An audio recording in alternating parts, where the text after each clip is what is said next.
այսօր հեռավար կապով այստեղ Լոս Անջելեսում հունիսի 12 հունիսի 12-ի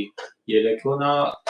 Երևանում 13-ի վաղ առավոտ եւ այսօր մեզ միացել է հեռավար կապով Բևերի խորհրդի անդամ, Modus Vivendi կենտրոնի տնօրեն, դեսպան Արա Պապյանը։ Ողջույն, պարոն Պապյան։ Բարև ձեզ։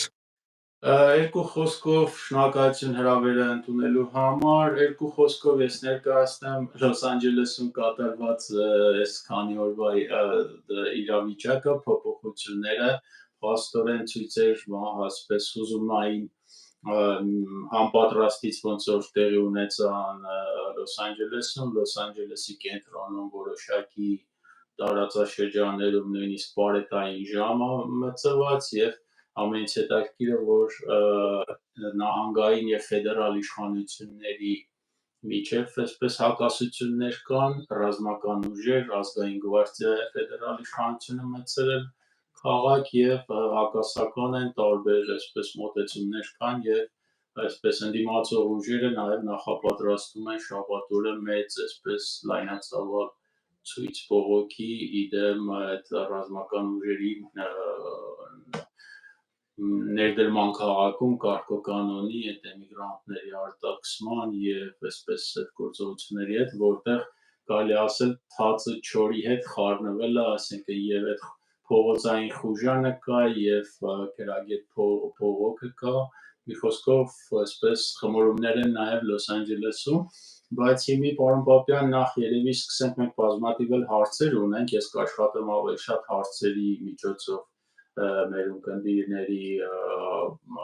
թեմաները քննարկենք, բայց հիմի քանի որ պայթել է այս տարածաշրջանում այս իսրայելական հարվածները, ման ձեր ընդհանուր այս մեկնաբանությունը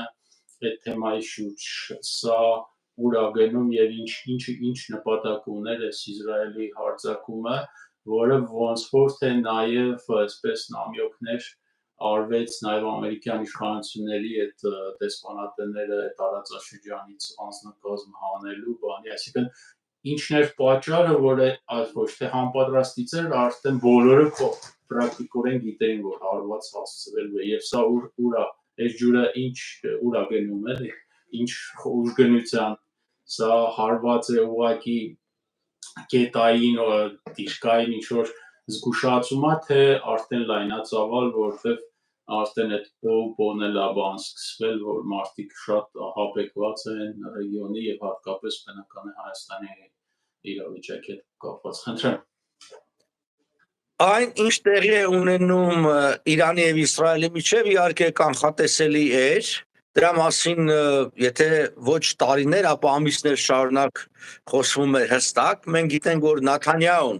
սրա ջատագովն էր այս հարվածների, այո, հիմա անվանումը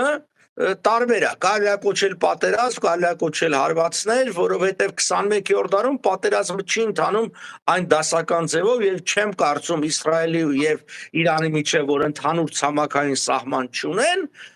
տեղի կունենա դասական պատերազմ, բայց Իսրայելը հարվածներ նպատակային թիրախային հասցրել է եւ հասցնելու է։ Բնականաբար Թեհրանը պիտի փորձի հակադարձել։ Ինչքանով դա հաջող կլինի, կախում ունի շատ գործոններից, այդ թվում նաև Միացյալ Նահանգների։ Ես կարծում եմ, որ մենք ականատես կլինենք շուտով ձեր երկրում պրոիսրայելական տրամադրությունների աճի։ Միացյալ Նահանգները ստիպված մեկ անգամ եւս նավատորմը, 6-րդ նավատորմը կտանեն Իսրայելի ափին եւ այն հակահրթիռային հակաօդային պաշտպանությանը բավականին լավ եւ որակյալ որ ունի Իսրայելը, դրան կգումարվի ամերիկյան նավերից պաշտպանելու Իսրայելի երկինքը։ Իսկ եթե երկինքը պաշտպանվում է, ստեցան նշանակում է Իսրայելը պաշտպանված է, որտեղ միակ հնարավոր կրկնում եմ պատերազմը դա օդային առաջնային եւ միգուցե ինչ որտեղ ծովային, որը շատ փոքր ծավալներ պիտի ընդունի։ Օդային առումով Իսրայելը ունի առավելություն։ Դա ակնհայտ է, Իսրայելի ռազմա օդային եւ այսպես ասած տիեզերական ուժերը բավականին հզոր են, ժամանակակից են։ Ես կարծում եմ նաեւ Իսրայելը մենք տեսնում ենք, այսպես թիրախային կարողացավ ղեկավարությանը ոչնչացնել, սա նշանակում է, որ լավ գործակալական ցանց ունի եւ կարծում եմ ներսում որոշակի անկայունություն է ստեղծելու, հատկապես հաշվի առնենք, որ մի քանի նման փորձեր վերջ տարիներին եղել են։ Սա Հայաստանի համար վտանգավոր դարաշրջանի դուռա բացում, դարաշրջան չասի, ժամանակաշրջան, որը կարող է հանգեցնել նրան օրինակի համար, որ փորձ անի, թեև քիչ հավանական եմ համարում, բայց Ալիևը փորձ անի այս պահից օգտվելու։ Մենք գիտենք, երբ որ ուշադրությունը աշխարհի շեղվում այլ բաների վրա, Ալիևը ավելի ակտիվանում է։ Ցավոք սրտի հայաստանյան իշխանությունները, այդ իհարկե իշխանությունները ճակերտների մեջ, որտեղ իրենք իշխանությունը երկրին տեր կանգնել, այդ տեր կանգնելի բանը չկա, չկարողացավ 7 տարվա մեջ որևէ ռեալ բան անել, այսինքն մի դաշնակիցներից ճակերտավոր իհարկե ռուսական դաշնակիցներից հրաժարվելով չկարողացավ նորը ստեղծել ըստ էության, ըստ սա ճանապարհին ենք, որը վտանգավոր փուլ է։ Եթե այս ամբողջը արագ եւ կարճաժամկետ եղավ, ապա մեզ համար լավ է, անկախ պատերազմի ելքից։ Այսինքն ես կարծում եմ այս պատերազմ կոչեցյալը ելքը լինելու է հետեւյալը, որ ոչնչացվելու են Իրանի միջուկային կենտրոնները, ոչնչացվելու են մի շարք ղեկավարներ, այս շարունակությունն է այստեղ, որը կարող է ներքին փոփոխությունների հանգեցնի, ներքին ապստամբական շարժման ճանապարհով կամ չհանգեցնի։ Արտաքին միջամտությամբ չեն փորձի իշխանափոխություն անելու, արտաքին միջամտությունը կլինի միջնորդավորված իրանական ուժերով։ Ես կարծում եմ, որ ամերիկացիները եւ իսրայելցիները հասկանում են, որ իրանցիներն այն ժողովուրդն են, որ եթե արտաքին, այսպես ասած, ծավալած միջամտություն լինի, ապա համախմբում տեղի կունենա իշխանության շուրջ։ Իսկ եթե ժողովուրդը ընկալի արտաքին միջամտությունը որպես դաշնակից տապալելու իրենց համար չընդունելի վարչակազմը, այդ ժամանակ դա կարող է հանգեցնի փոփոխությունների։ Ամեն պարագայում մեզ համար վտանգավոր ժամանակաշրջան է բացվում։ Այո։ Պարոն Պապյան, ամերիկացիների մասին փաստորեն միանգամից այդ նշումն արեցիք, որ ամերիկացիները արագ իրանց դաշնակցի այսպես կողքին կկանգնեն, կարծում եմ պարզ ու հասկանալի, որ առանց ամերիկյան այսպես աջակցության նույնիսկ այս հարձակումը չգիտեմ ինչքան կտարածվի, ամերիկացիների ինչին է պետք այս պահին այսպիսի սրացումն ու լարումը, հատկապես որ նախորոք հենց ամերիկացիները այդ ցուցադրական դեսպանատան աշխատակիցներ տարածաշրջանից հանել եւ այլ, այսինքն ինչն էր ստիպել Սպիտակ տանը կամ վարչակազմին նման էսկալացիայի գնալ, նպատակը ո՞րն է ամերիկացիների։ Ճիշտ ասած, ես չեմ կարծում, որ ամերիկացիները իրենց վերջնական համաձայնությունը տվել են, եւ այն, որ այս ամիսներ շարունակ այս գործընթացը ձգձգվում էր, սա նա էր, որ ամերիկացիները չէին ուսում։ Բայց Իսրայելը չի գտնվում ամերիկյան լրիվ վերահսկողության տակ։ Իրենք իսկապես դաշնակցային հարաբերություններն են, եւ մյուս կողմից Իսրայելը շատ լավ է հասկանում, որ ես դրա համար ասացի, որ ալիք է բարձրանալու պրոիսրայելական, իրենք այդ հնարավորությունն ունեն բարձրացնելու այդ ալիքը սենատում, կոնգրեսում, հասարակական դաշտում, տեղեկատվական դաշտում եւ չի կարող լքել ամերիկյան իշխանությունը Իսրայելին, պարզապես չի կարող լքել, այսինքն հարկադրված է լինելու։ Ըստ էության Իսրայելը հաշվարկ է կատարել, որ իր ազդեցությունը ներամերիկյան որոշումներ կայացման վրա այնքան մեծ է, որ ինքը կարող է հարկադրի Ամերիկային, ամերիկան քայլեր անի։ Թրամփը փորձում էր, եթե ուշադրություն դարձնենք, նա պարբերաբար փորձում էր ինչ որ հայտարարություններով զսպել, բայց մյուս կողմից էլ այստեղ խնդիրը հետևյալն է, չէ որ դրված է Իսրայելի գոյության հարցը, մենք մոռանում ենք, որ այս ամբողջի հիմքում նա է, ինչ որ մենք ունենք մեր տարածաշրջանում, ինչպես Ադրբեջանը չի ընդունում հայոց պետականության գոյության իրավունքը, ճիշտ է, այդքան բացահայտ չի հայտարարում ոնց որ Իրանը, որ գնանք բոլորին կոտորենք, թափենք ծովը, բայց ասում է, որ Արևմտյան Ադրբեջանը այդ երկիրը պիտի 300,000 մարդ վերադառնա, պիտի, չգիտեմ, սահմանադրություն փոխ, այսինքն ըստ էության առանց հնչեցնելու Հայաստան պետությունը հարձակվենք, ոչնչացնենք բառակապակցություն, իր բոլոր գործողությունները դրան են հանգեցնելու։ Իսկ Իսրայելը ի տարբերություն Հայաստանի ունի բավականին ռազմական կարողություն, հատկապես այդ միջուկային, իրեն ամենաշատը անհանգստացնում էր այդ միջուկային զենք ստանալու հնարավորությունը, իսկ մասնագետների կարծիքը այն էր, որ Իրանը շատ մոտ է կանգնած միջուկային զենք ստանալու, ամեն դեպքում այս պատերազմից հետո, անկախ թե ինչպես կկոչվի, Իրանի միջուկային ծրագիրը ահագին հետ կընկնի։ Ես ուզում եմ ձեզ հիշեցնեմ, դեռ 80-ականների սկզբին Սադամ Հուսեյնն էր կառուցում ատոմակայան, որ կիսատ մնաց սովետներ կառուցում եւ այլն։ Հարձակվեցին, ռմբակոծեցին, կետային հարված հասցրեցին եւ այդ ծրագիրը իդերև եղավ։ Նույնը կարող է տեղի ունենա Իրանի հետ, մենք արդեն գիտենք մասնագետների սպանության մասին, այդ ծրագրի ղեկավարների եւ այլի, եւ վստահ եմ, որ իր այդ նպատակի արդեն գոնե կեսը, այսինքն կասեցնել ատոմային զենք ստանալու հնարավորությունը, դրա կեսին արդեն այս 3-4 ժամվա ընթացքում Իսրայելը հասել է։ Այո։ Իսկ այստեղ բնականաբար առաջնահերթ մեր մտահոգությունը Հայաստանն է եւ այս խառը վիճակում Ալիևի ձեռքերը եւ բռնող այդ ուժը արևմուտքի այս Միացյալ Նահանգների եւ ներքին խառը վիճակը եւ արտաքին բանը որն է այն զսպող ուժը, եթե կա, որը կարող է այդ հանցավոր այս Հայաստանում այդ վերընկած կառավարություն կողմից Այսինքն որը կարող է զսպել հնարավոր ոտնձգություններից Ադրբեջանի։ Ինչ ուժ եք տեսնում դեռ։ Արևմուտքը այն մի գիտեք հարց կասում բա դուք ինչ կանեիք։ Ես հիմա նստած կլինեի հեռախոսի կողքին եւ արդեն զանգած կլինեի Մակրոնին, կփորձեի կապվել Միացյալ Նահանգների ղեկավարության հետ եւ այլն, որտեւ ակնհայտ է, որ Ռուսաստանը շահագրգռված չի Հայաստանի վրա այդ ճնշումը կասեցնելու ընդհակառակը։ Ռուսաստանը միշտ ադրբեջանա-թուրքական սպառնալիքները եւ ճնշումը օգտագործել է իր նպատակին հասնելու համար։ Իսկ մենք տեսնում ենք, որ գոնե վերջի մի 10 օր եւ այլն Նիկոլին հուզող ամենաշատ հարցը կուսակրոնության հարցն է, երբ որ ակնհայտ էր, որ մեր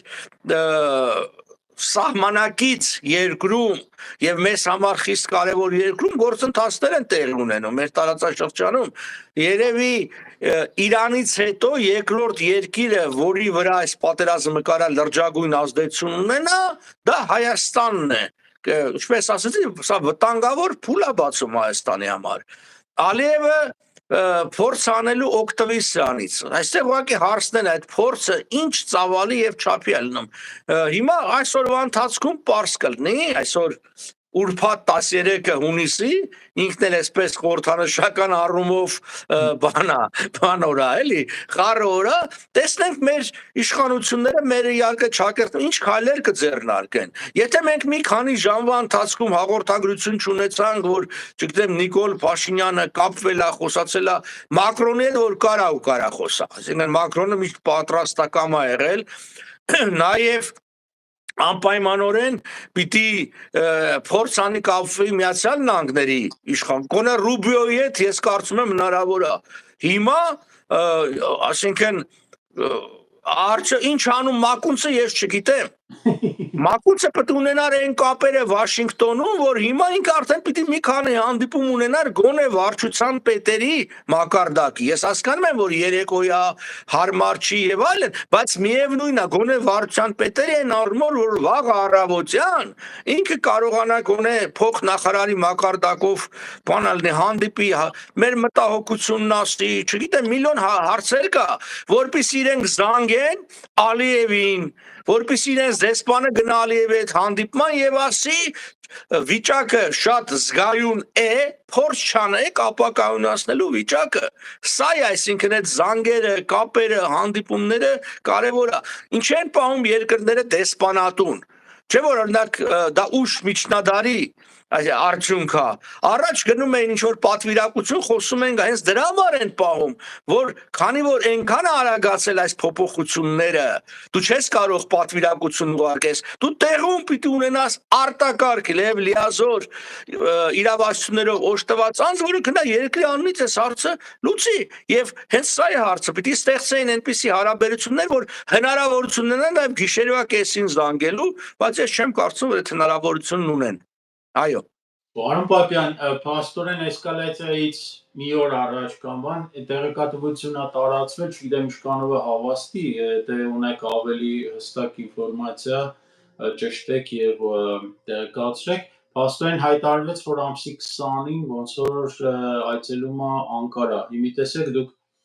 ներկայացնում եք լուրջ մտածված նորմալ պետության վարկագիծը, տեսփանի, ղեկավարի եւ այլն, բայց այս կենտանին փաստորեն կարճ ուղիղ, եթե 20-ի հանդիպումը ճիշտ է Անկարայում, կարճ հստակ ճանապարհ է գծել, ասում է լավ, ես ստեղ բանը տերը կա, նոր տերը էլի, արդեն Մոսկվայից քաշած,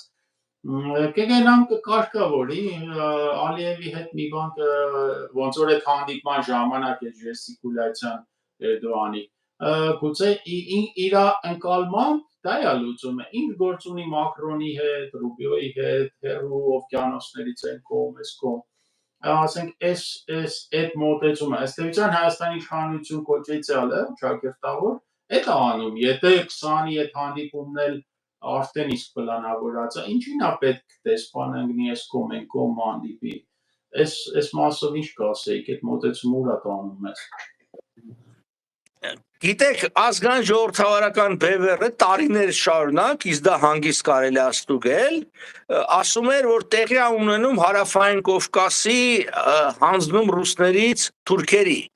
Այդ գործընթացն ալնում։ Այն ժամանակ դեռ որ ոչ ոք առանձնապես չէր էլ խոսում եւ ակնհայտ չէր, մենք դա կանխատեսել էինք։ Եվ ըստ էության Քայլ առ քայլ հաջողվեց նույն 2020-ի պատերազմը 22-ի այդ հայաթափումը էլի ասենք պատերազմները ստեյցան թեկուզ եւ մեկ օր եւ այլն քաղաքականությունն ինչի համար է քաղաքականություն նրա համար է որ կանխատեսես հնարավոր զարգացումները կանխես վատը եւ ընդհակառակը խրախուսես դրականը Այդ տեղի չի ունեցել։ Այդ ձեր ասած ես էլ լսել եմ դեռ պաշտոնական որևէ բան չկա, շատ հավանական է, դա այդ այսօրվա իշխանության գծի մեջ է։ Չեմ բացառում նաև այդ այցը այնտեղ քննարկելու է նաև Հայաստանի ներքին հարցեր, այդ թվում նաև կաթողիկոսի հարց։ Պատահական չի, որ այսպես ասած դաշտանետված նաև Պոլսո պատրիարքի հնարավոր տեխնացություն ամենայն հայոց կաթողիկոսի քիչ հավանական եմ համարում, բայց այդ ճնշում այդ գաղափարի ճնշումը մի տեսակ ավելի է ուժեղացնելու այս ներքին խառնաշփոթը եւ սխալի հիմքը կրկնում եմ նա է որ ԿՊԱ-ական իշխանություններին թվում է որ իրենց կհաջողվի համոզել Թուրքիային առաջինը որ ինքը զուսպ պլնի երկրորդը որ զսպի Անկարային գիտեք ասում եմ ես բազմից եմ կրկնի աստվածաշնչյան ճշմարտությունը որ ծառը պտուղից է իմացվում հիշենք Թուրքիա-Սիրիա հարաբերությունները դուք հիշում եք այն Ասադի տուն գնալ իրար հետ տոլմա ուտել եղբայրական եւ այլն եւ շատ լավ հարաբերություններ էր հենց պահը եկավ Էրդողանը չհապաղեց օգտվելու այդ պահից հիմա մեր հարաբերությունները Թուրքիայի հետ շատ ավելի վատ են ինչու են կարծում որ այս զիջելը նրանց բավարարելու ընդհակառակը հատկապես երբ որ իրենք խոսում են պատահական չի եւ այդ քարտեզների հրապարակումը եւ տարբեր երևույթներ օրինակի համար նույն չգիտեմ Էնվերի եւ Թալիաթի անձի ավելի կարեւորումը իրենց խնդիրը հետեւյալն է Հայաստան մի 10,000 քառակուսի կիլոմետրով ձևականորեն այսինքն 1/3 էս եղածի էլ 1/3-ը դա պատահական չէ, այսինքն Երևան, Էջմիածին, Սևան այդ հատվածը, այդ մայրուղի երկայնքով մի բան, մի կես միլիոնից 600,000 բնակչությամբ լրիվ թուրքական պրոտեկտորատի անգամ վիլայեթի կարգավիճակով դե ֆակտո դե յուրե ձևական մի բան, որ անընդհատ ամենտեղ կնան պատմեն, որ ինչքան երջանիկ են հայ ժողովրդի դարավոր երազանքը կատարվեց, թուրքերի հետ խաղաղ ապրում ենք։ Թե այդ խաղաղության ինչ գին ունի, գիտեք, ամեն ինչ իր գինն ունի։ Խաղաղությունը շատ կարևոր բան է, բայց երբ որ այդ խաղաղության գինը քո ինքնության եւ պետականության ոչնչացնում է, այդ խաղաղությունը դառնում է անիմաստ։ Անիմաստ է դառնում։ Ես կարծում եմ այս իշխանությունը չեն կարողանա համարժեք քայլեր անել, չէ, որովհետեւ փորձից հետո իրենք չկա մի որևէ ծրագիր, մի որևէ խոստում, որ իրանք հաջողությամբ դրական առումով կատարած լինեն։ Հասարակ, ինչ ասենք, թղթի տոպրակներ մցնելու կիրառման, այդ ամենահասարակ հարցով, արագաչափերի, կարմիր գծերի այդ խոստումներից, չգիտեմ, ասիկան հասարակ կենցաղավարական կարգավորման հարցերից իրենք չեն կարողացել խնդիր լուծեն։ Այս մեծ աշխարհաքաղաքական փոփոխությունների մեջ իրանք չեն կարողանալու ոչինչ անեն։ Իրենք չունեն այդ պատրաստությունը, չունեն այդ անցյալը, չունեն այդ փորձը, չունեն այդ քաղաքական ձգտումը, համոզումները։ Միակ քայլը, որ Նիկոլն անում է եւ շարունակել է անել, երաշխիքներ թուրքերից պոկել, իր աթոռը պահելու եւ պատահական չի, որ թուրքական դուք էլ երևի տեսած կլնեք, գոնե այսպես ասած պետական հերոսատեսությունում մարդիկ բացահայտորեն թուրքերը խոսում են թուրքական հատուկ ուժերի կողմից Նիկոլի անվտանգությունը պահելու համար։ Դրա մասին իրանք անդադ խոսում են, սա նշանակում է, որ եւ Ադրբեջանում էլ խոսում են, որ իրանք հենց գրում են, որ Նիկոլ Փաշինյանը շատ ավելի ադրբեջանցի է իր քաղաքականությամբ, քան շատ ադրբեջանցիներ։ Իրենք դա բացահայտ են գրում առանց մինչևից մտահոգվելու, որ դրանով կվնասեն իրենց ազդեցության գործակալին։ Այնպես որ ցավոք սրտի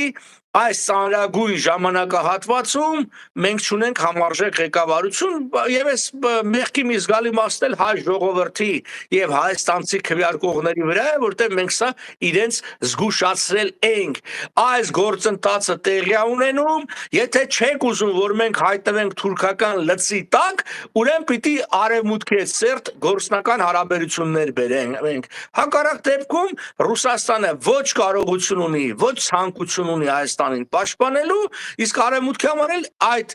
բավարար չափի դեռ հիմքեր կարծում եմ չեն կարողացել ստեղծել։ Այո։ Պարոն Պապյան, խոշոր հաշվով դուք ասեք չի կարողացել իրագործել այդ ծրագրերը, բայց փաստորեն դուրս է գալիս հենց այդ ձեր նախանշած այդ դժոխային տարբերակը ու 10,000 քառակուսի Երևան իր շրջակայքով եւ այսպես ոնց որ այդ թանգարանային նմուշ հայ կոչված է իհարկե 600,000 բնակչությունը դա այդ մի հայի իսկ որ ասում են թանգարանում թողնենք այդ մի փոքրիկ թանգարան է դա հիշեցնելու հաջողությամբ իրականացնում է եւ այդ հաջողությունը այնքան է երևի ողջևորել կամ տերերն են այդ հանձնարարել որ փաստորեն ինքը որոշեց գտնել իհարկե Գարեգինի անվան տա կաթողիկոսի կուսության անկուսության այդ թեմատիկաների շրջանակներում հարվածել հայ առաքելական եկեղեցուն, այսինքն մի հազարամյակներ ի ընթացք ու արժեք հայի համար արժեքավոր երևույթի եւ ստեղ պաստորեն շատ հայ մարդիկ իհարկե այդ ես չեմ ասում այս կողմի կամ այն կողմի շատերի մոտ տարակուսելի իրավիճակ է առաջանում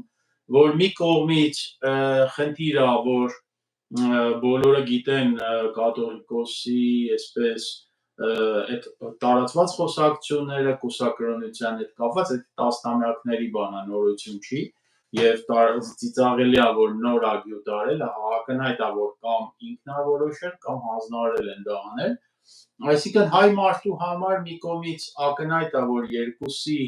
Պոլշերն էլ Մոսկվայի այսպես Մոսկվան ասենց ասենք էական ազդեցություն ունի բայց մյուս կողմից է այս արդեն հանձնաժողովներ կազմել եկեղեցու վրա գնալ բան սա փաստորեն դուրս է գալիս ոչ թե կաթողիկոսի կամ եպիսկոպոսների խնդիր է սա դառնում է ուղիղ հարձակում հայ եկեղեցու վրա հայկական արժեքի վրա ինչ խորհուրդ կտայք սովորական հայ մարդուն որը կարող է աթեիստ է կարող է ատելով ատում է կաթողիկոսին կամ հակառակը ծայրահեղ կաթողիկոսը պաշտում է որպես Հիսուսի ներկայացուցիչ երկրի վրա կամ Հայաստանում շատ մարդկանց մոտ, որքան հասկանում եմ, այս տարակուսելի վիճակն է, ձեռները քաշվել մի կողմ ասել էսի խաղ է, չգիտեմ, ռուսական խաղ է, կզվրտոց է, Քոչարյան Սերժ, ես գնում են օդանավակայանում դիմավորում են, այսինքն ոնց շարժվի հասարակ հայ մարդը, չասեմ քրիստոնյա, ոչ քրիստոնյա, նորմալ հայ մարդը, որը գիտի, որ հայ եկեղեցին հայկական արժեք է եւ դրա վրա հարձակվում է մի կենտանի կառավարության շենքում վերընկած։ Խնդրեմ։ Դուք ճիշտ եք, Հայաստանի Ծառայական Սուրբ եկեղեցին մեզ համար, հայերի մեծամասնության համար առաջին հերթին դա ազգային կառույց է,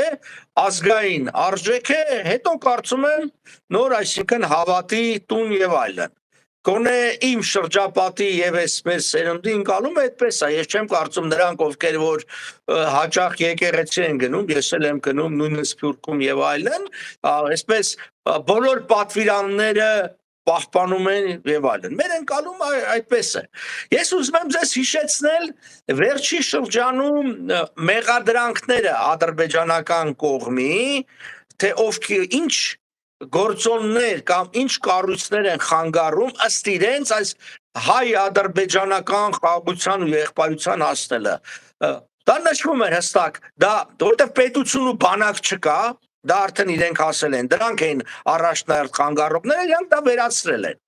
Ասում են Սփյուռքը եւ հայոց եկեղեցին։ Հիմա այս մի քայլով ըստ էության հարվածը հասնվում այդ երկու գործոններին, որովհետեւ հարված հասնելով եկեղեցուն դա նաեւ հարված է Սփյուռքին, չէ՞։ Ի վերջո Սփյուռքը հիմնական կառույց է, որի շուրջ միավորված է, որը ինչ որ կառույցի տեսքով է հանդես գալի, դա եկեղեցին է։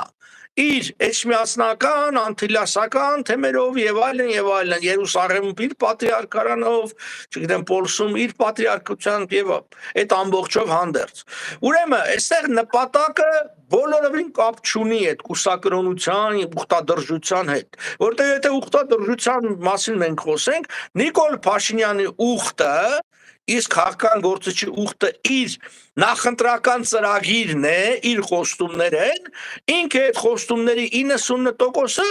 դրժել է։ Հետևաբար ուխտադրուժ մեկը իրավունք չունի մյուսին մեղադրել ուխտադրժության մեջ։ Այն որ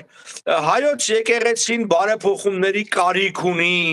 եւ վաղուց դրա կարիք ուներ, այն որ հայ եկեղեցու ներսում տեղի ունենում բավականին բացասական երևույթներ, այդ կուսակրոնության խախտումը ես կասեի ամենամեղր բանն է։ Ես շատ ավելի վատ բաներ գիտեմ, շատ ավելի, բայց դա կապ չունի։ Այս չի կարելի այս հարցը, այս անձնական հարաբերությունների հարցը այս ձևով լուծել, որտեվ հայոց եկեղեցու զավակ, եթե իսկապես մտահոգ էր, այսպես չէր լուծվելու, ինքը կարող էր կաթողիկոսին հրավիրել, կարող էր ինքը գնար, նստեին, զրուցեին, այս խնդիրները բարձրացնեին եւ այլն եւ այլն։ Ակնհայտ է այս քայլերից, որ իր նպատակն է եւ սա սինխրոնացված է Բաքվի գործողությունների հետ եւ նաեւ եթե գնաց նաեւ Ստամբուլ Անկարա վստահ եմ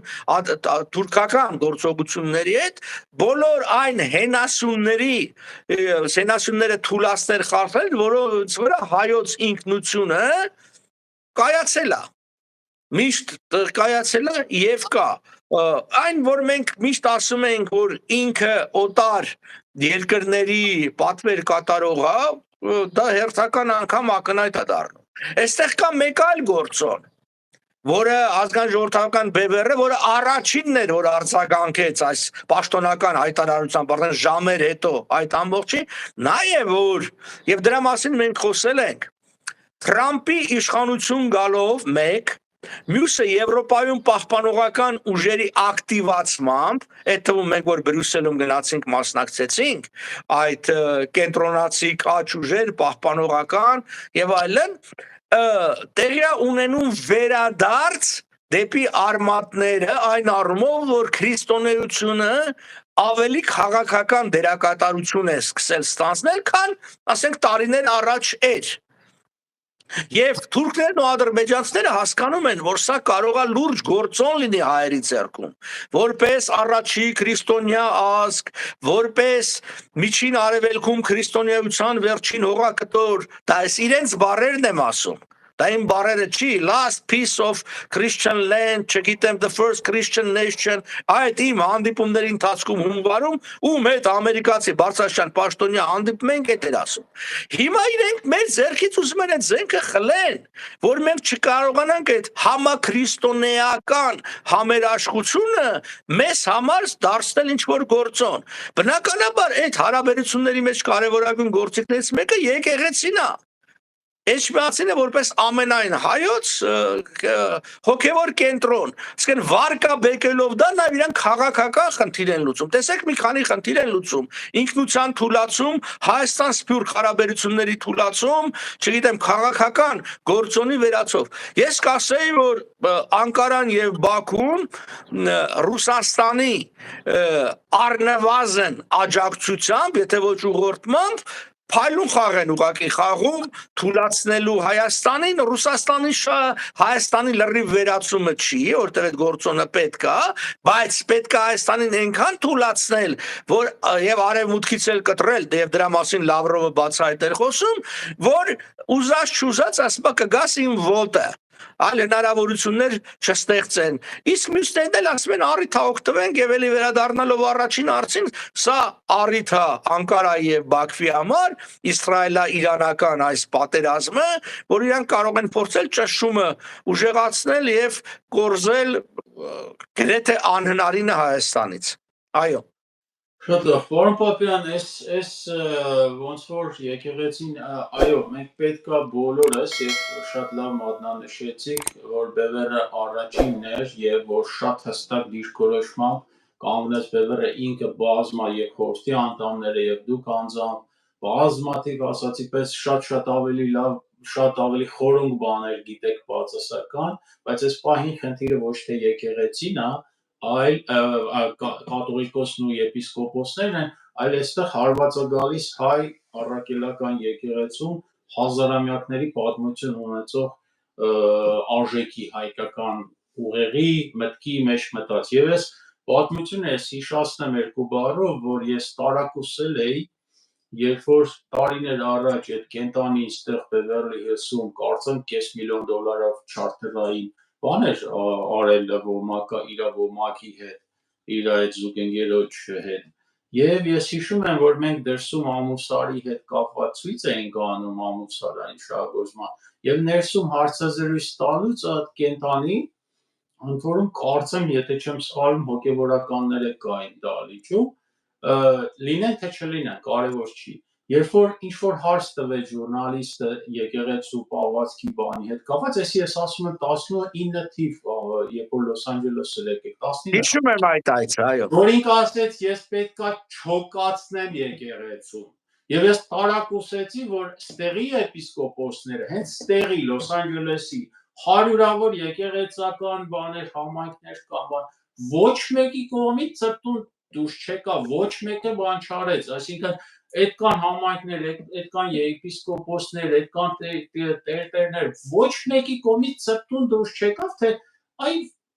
կենտանի դու ով ես որ հայ եկեղեցուն չոկացնես, այսինքն մեծագույն բաց կա եկեղեցու կողմից չարձագանքելու, այդ արձագանքը պետք է լիներ անեծքի, նզովքի տեսքով, հենց նոյեմբերի 19-ին, որը չեղավ, հուսանք, որ այսօր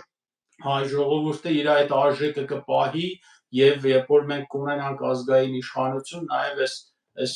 հենց այդ շատ լավ մատնանշեցիք, երկու արժեք էր Էրդողանը ասում, Սփյուռքը եւ եկեղեցին, միանգամից լուծում է այդ քաղաքական եւ այդ կենտանին, որ ընկել է մարդկանց, չգիտեմ, կուրսության խնդիրներ ա քննարկում, ինքը բազմաթիվ անգամներ ասել էր, որ ես Հայաստանի հայերի բանն եմ, վարչապետն եմ, յանի Հայաստանի քաղաքը իր գործ ունես մի համահայկական արժեքի ու կառույցի հետ, եւ այստեղ յուրաքանչյուր մարդ պետք է մի կողմ թողնի, կարծում եմ, այդ զգացական պահը, որ նաեւ չգիտեմ, օրինակ, երբ որ ինչ-որ Իշխան Սաղաթելյանն ասում գնում ենք կաթողիկոսի դիմավորելու եւ այլն, դա պիտի մի կողմ թողնի, չասի, որ էսի այ տեսեք դաշնակցերն են Մոսկվայի հետ կապված են, չգիտեմ ինչ է, սա հարված է հայկական արժեքի, որը ծրագրավորված, ասեցիք, փայլուն օպերացիա է, հերթական փայլուն թուրք-ռուսական օպերացիան է, որ հայ եկեղեցին ի վերջո նաև այդ հայ ժողովրդի, հայ մարդու միջոցով կկարողանա սրբել այս կենտանունել այդ հանձնարարողներին էլ մյուսներին էսի շատ նուրբ խնդիր է, որ մարդիկ շփոթում են, այստեղ բնականաբար այդ Գարեգին, չգիտեմ, կտրիչ անունով քաղաքաբանը չի, անձը չի եւ իր կենսակերպն ու պահվածքը չի։ Եթե Գարեգին կաթողիկոս լիներ, պետք է նոյեմբերի 10-ի գիշերը ինքը ոդկով գնար քարվաճար։ Այդ դեպքում ինքը իրավիճակ կարող էր փոխել եւ նզովեր այդ սրիկային, բայց դա չի արվել, բայց այսօր խնդիրը հայ առաքելական եկեղեցին է։ Ես մի փաստի մասին եմ ուզում հիշեցնել եւ նաեւ սանով ցույց տալ, որ եկեղեցու այս пассивությունը հանգեցրեց սրան։ Անցյալ տարի օգոստոսին եւ ըստ էության այս հայաստանյաց եկեղեցու ալիքը սկսվեց մինչև այդ կարը, բայց նոր թափ խառավ անցյալ տարի օգոստոսին, երբ որ Պուտինը գտնվում էր Բաքվում եւ ռուսական եկեղեցում գտնվելիս, ռուսական ուղղափառ եկեղեցու թեմական առաջնորդ Ալեքսեյը հայտարարեց, որ Բարդուղիմեոս առաքյալը դա Ադրբեջանի առաքյալն է, այսինքն Ադրբեջանում եղել է առաքելանիստ քրիստոնեական եկեղեցի, որը առիթ տվեց Ալիևին հետո հայտարարելու, որ աշխարհում առաջին քրիստոնյա ազգը պետությունը դա Ադրբեջանն է, Բարդուղիմեոսի եւ այլն բանը։ Եվ այստեղ ուզում եմ հիշեցնել, որ միակ կառույցը, միակ կուսակցությունը, որ հանդես եկավ հայտարարությամբ, որ գիտաժողով 3 հոգով մենք ելույթ ունեցանք, եթե հիշում եք, պարոն Լևոն Չուկասյանն էր, Հրանուշ Խառատյանը եւ ես,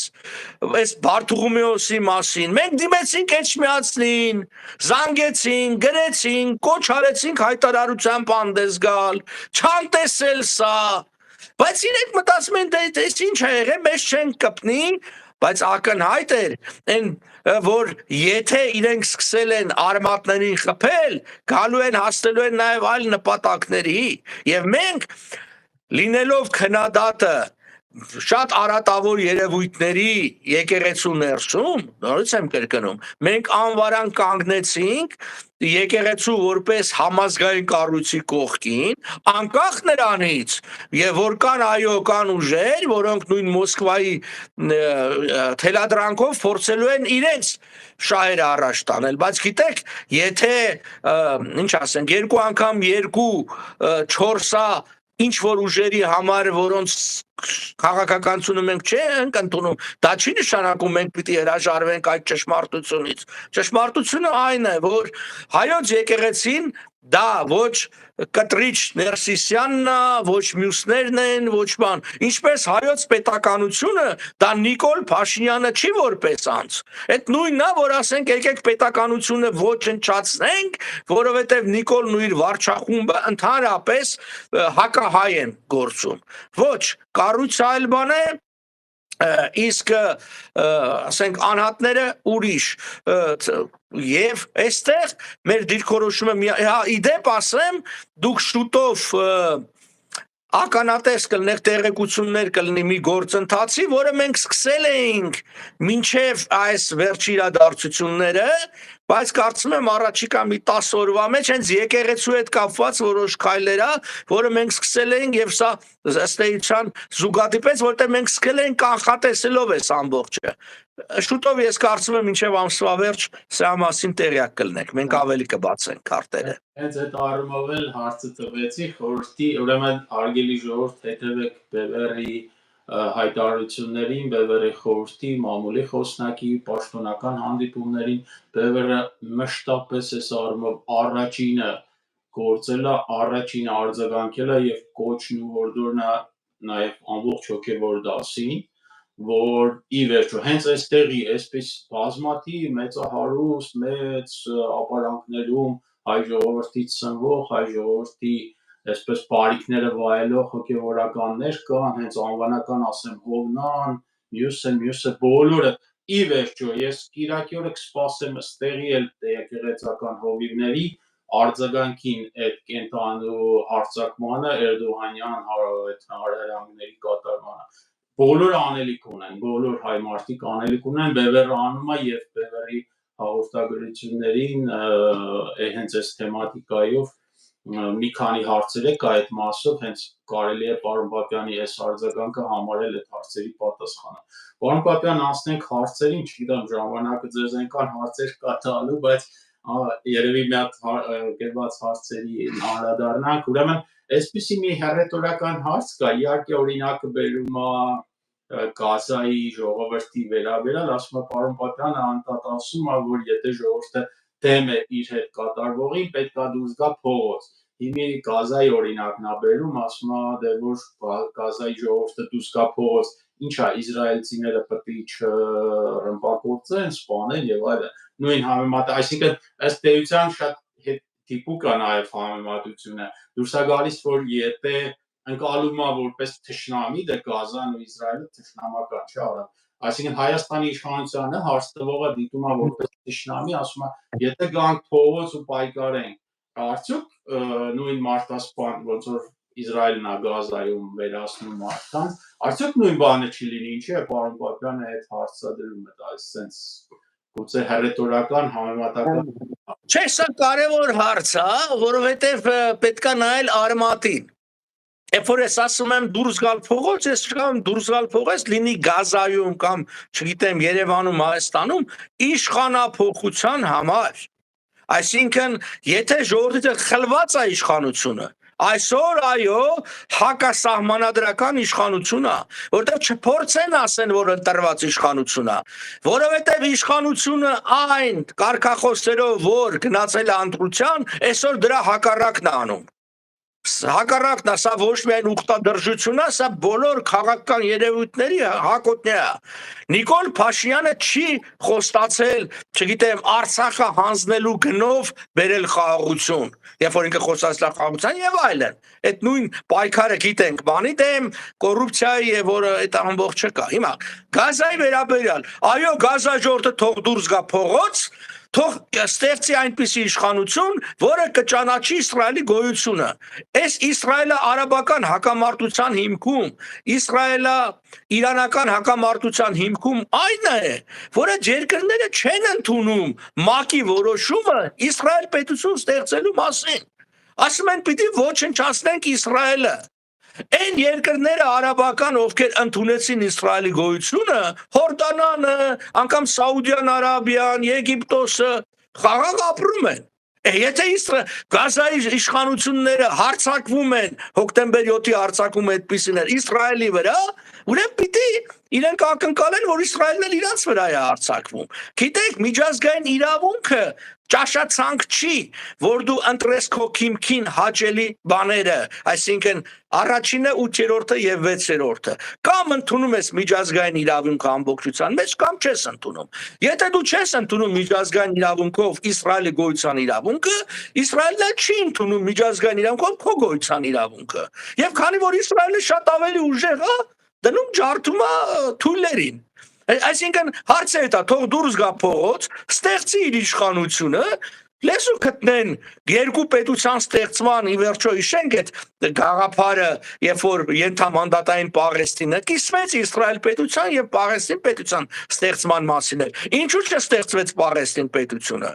Որտեղ արաբական երկրները օկուպացրեցին այդ տարածքը եւ ոչ թե Իսրայելը։ Մոռանում են, որ 48 թվականի մայիսի 14-ին ժամեր հետո, երբ որ Իսրայելը իր գոյության մասին հայտարարեց, հարձակվեցին Իսրայելի վրա։ Սա է խնդիրը, այսինքն ժողովուրդը իր կառավարումը իրականացնում է իր արդար ընտրյալ իշխանությունների միջոցով, այո, մենք դա այլ ասում ենք, որ այս իշխանությունը խաբել է հայ ժողովրդին, Նիկոլ Փաշինյանը ասել է մի բան,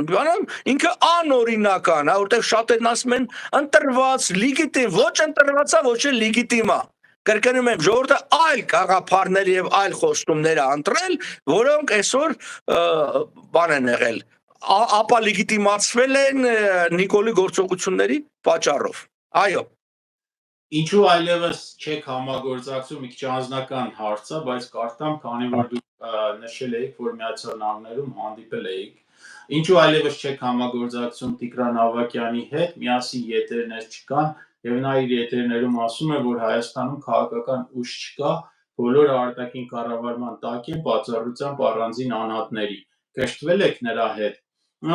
Չգիտեմ, մինչև դուք կպատասխանեք, մենակ Տիգրան Ավագյանը չի, ես կոնկրետ այս բան չեմ հիշում, որ Ավագյանը տենց հայտարարություն արած լինի, բայց եթե նույնիսկ կարել է, մենակ Ավագյանը չի, շատ շատերը կան, պարոն Պապյան, որ ասում են, դե լավ, սաղ էլ նույն հեռու բոլորի, ասեն, սաղ էլ նույն զիբիլն են, մեկը բոլորին ինչ-որ խաղը, մեկը մասոն, հեսա նոր Իսրայելի մասին խոսում եք, ես մտածում եմ հիմի ասեն էսա բանա, Ջեհուդա մասոնական շահերը Պապյանը պաշտպանում եւ այլն,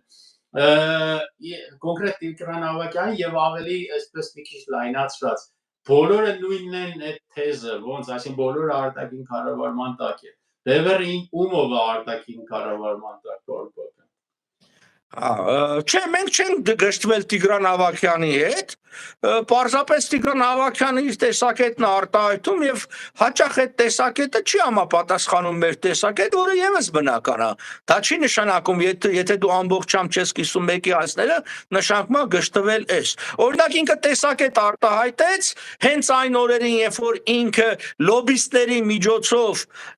հանդիպումներ էր իրականացնում Վաշինգտոնում, որ լոբիզմը ընդհանրապես անպետք բան է, պետք է գործել ուղղակի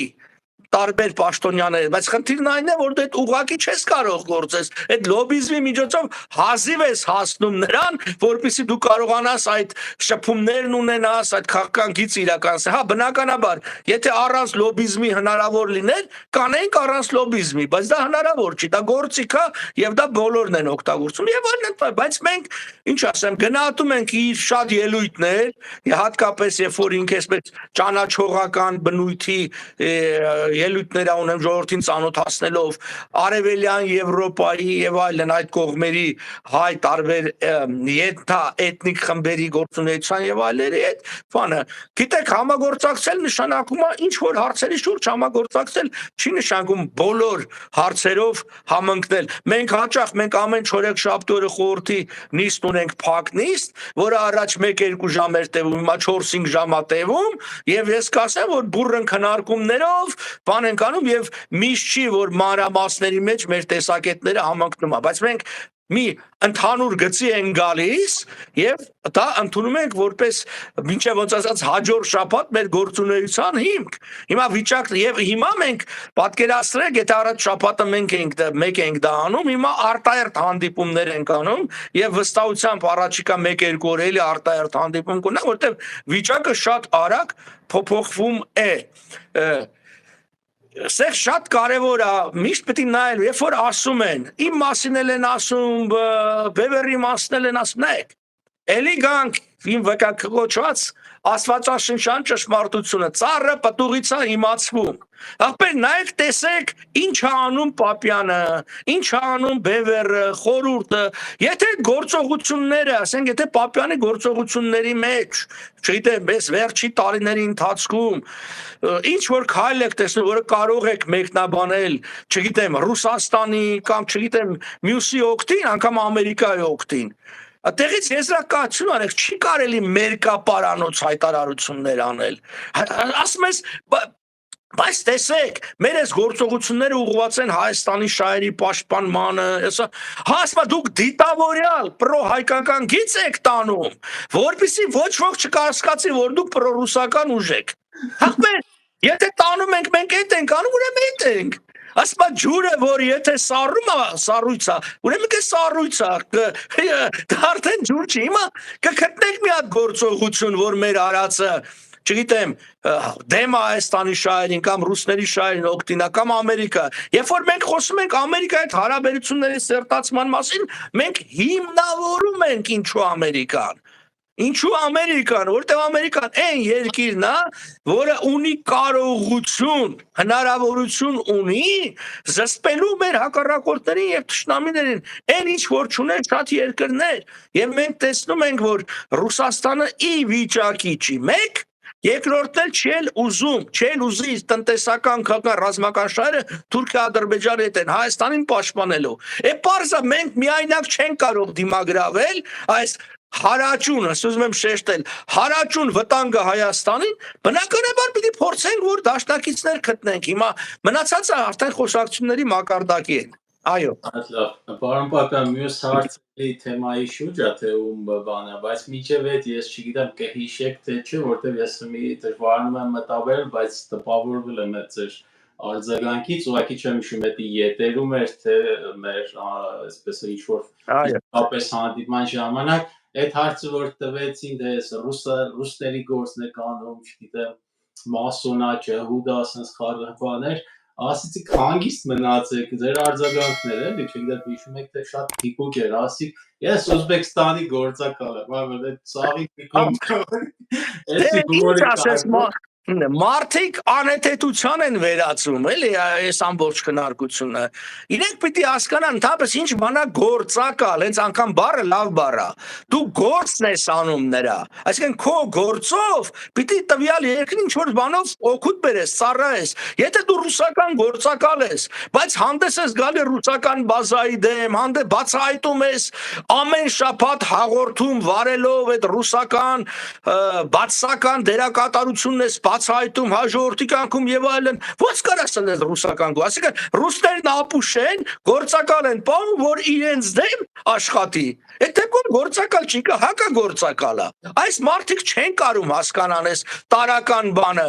Իրենք իրենց կյանքում գիտեն, երբ որ դու, որտեվ գործակալ նշանակում է ինչ որ մեկին նաեւ պիտի ֆինանսավորես, օգնես, աջակցես։ Դու քո կյանքում ով քո դեմ գործում է, դու կօգնես, աջակցես, ֆինանսավորես, չէ։ Դա վերջացավ, նույնն էլ պետություններ են։ Ռուսներին այդքան հիմարի ու ախմախի տեղ մի դրեք։ Իրենք լավ իրենց գործակալներն ունեն Հայաստանում, նրանք էլ բացահայտորեն գործում են ռուսների օգտին, անընդհատ տեսնում ենք, իրենց ցույցերով էլ ենք տեսնում եւ այլն։ Մոռացել են, որ ամենամարդաշատ ցույցերը, եթե մեկ ուժ արել են, այսպես 10-12 գողով, բայց հարյուրավոր եւ հազարավոր մարդկանց ներկայացել բազմիցս այդ ռուսական դեսպանատան դեմ ցույցերը եւ այդ բացահայտումները այդ ամբողջի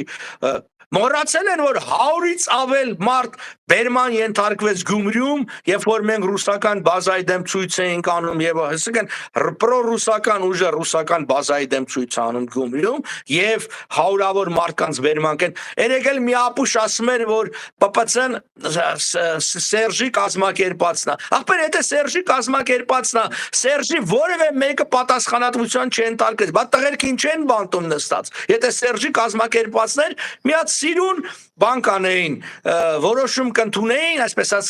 ներման տակ, համաներման տակ բան կանեին կազատեին։ Իսկ ով է հանդես գալի այդ համաներման դեմ։ Հենց նույն պետությունը, Սերժա Նիկոլական պետությունը, որտեղ որպես տուժող կողմը հանդես գալի ոստիկանությունը եւ ոստիկանությունը միշտ դեմ է։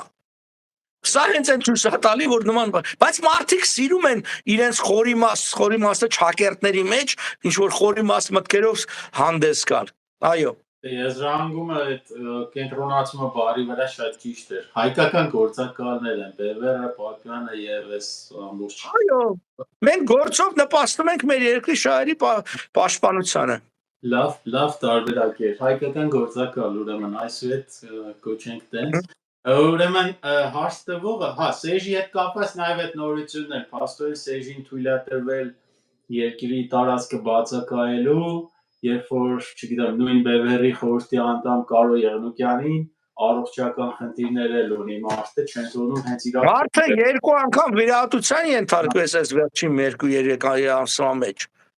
Եվ այս մարդը իր տուն չի կարող գնալ Միացյալ Նահանգներ, բայց Սերժին կարելի է, երբ որ Սերժի կրկնակի չափ գրավ է մուծել, էսա Նիկոլա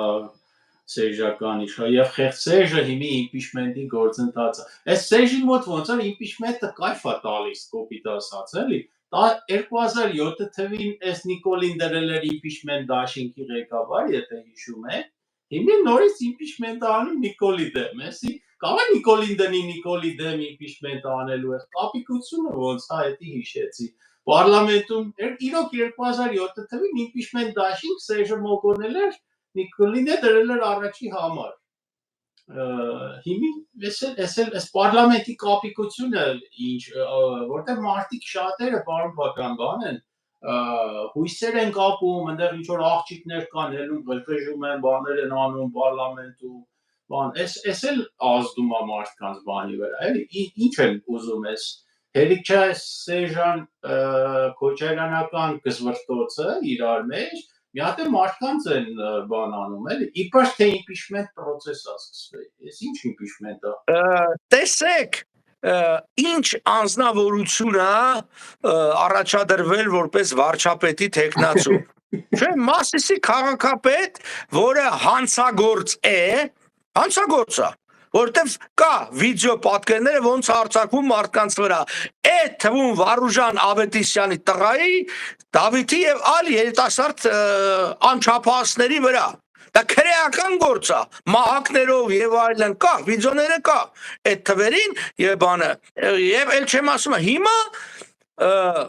մենք գիտենք որ հանրապետականները ընդհանրապես առանձնապես մարդ չունեն բայց սա ինչ է անում սա հենց նշանակում է ես երեկ էլ գրեցի իմ Facebook էջում որ ես Աշոտյանն էլ բան գրեց գեցի կարող ես դիտավորյալ եք անում որ Նիկոլի իշխանությունը էլի հավերժացնեք չէ պարզ է որ այսինքն ուզում եք վարչապետի տեխնացու առաջադրեք impeachment-ը դեռ մի կողմ եմ դնում impeachment-ի ամբողջ այդ ուրիշ հարցը էլի կա բայց պիտի ունենաս վարչապետ տեխնացու իսկ ինչ էր խանգարում մի չեզոք մաքուր անցյալ ունեցող իհարկե քիչ կա բայց այդ ձև գտել մի հասարակական գործիչ անգամ մի արվեստի գործիչ անցումային շրջան ինչպես մենք ենք առաջարկել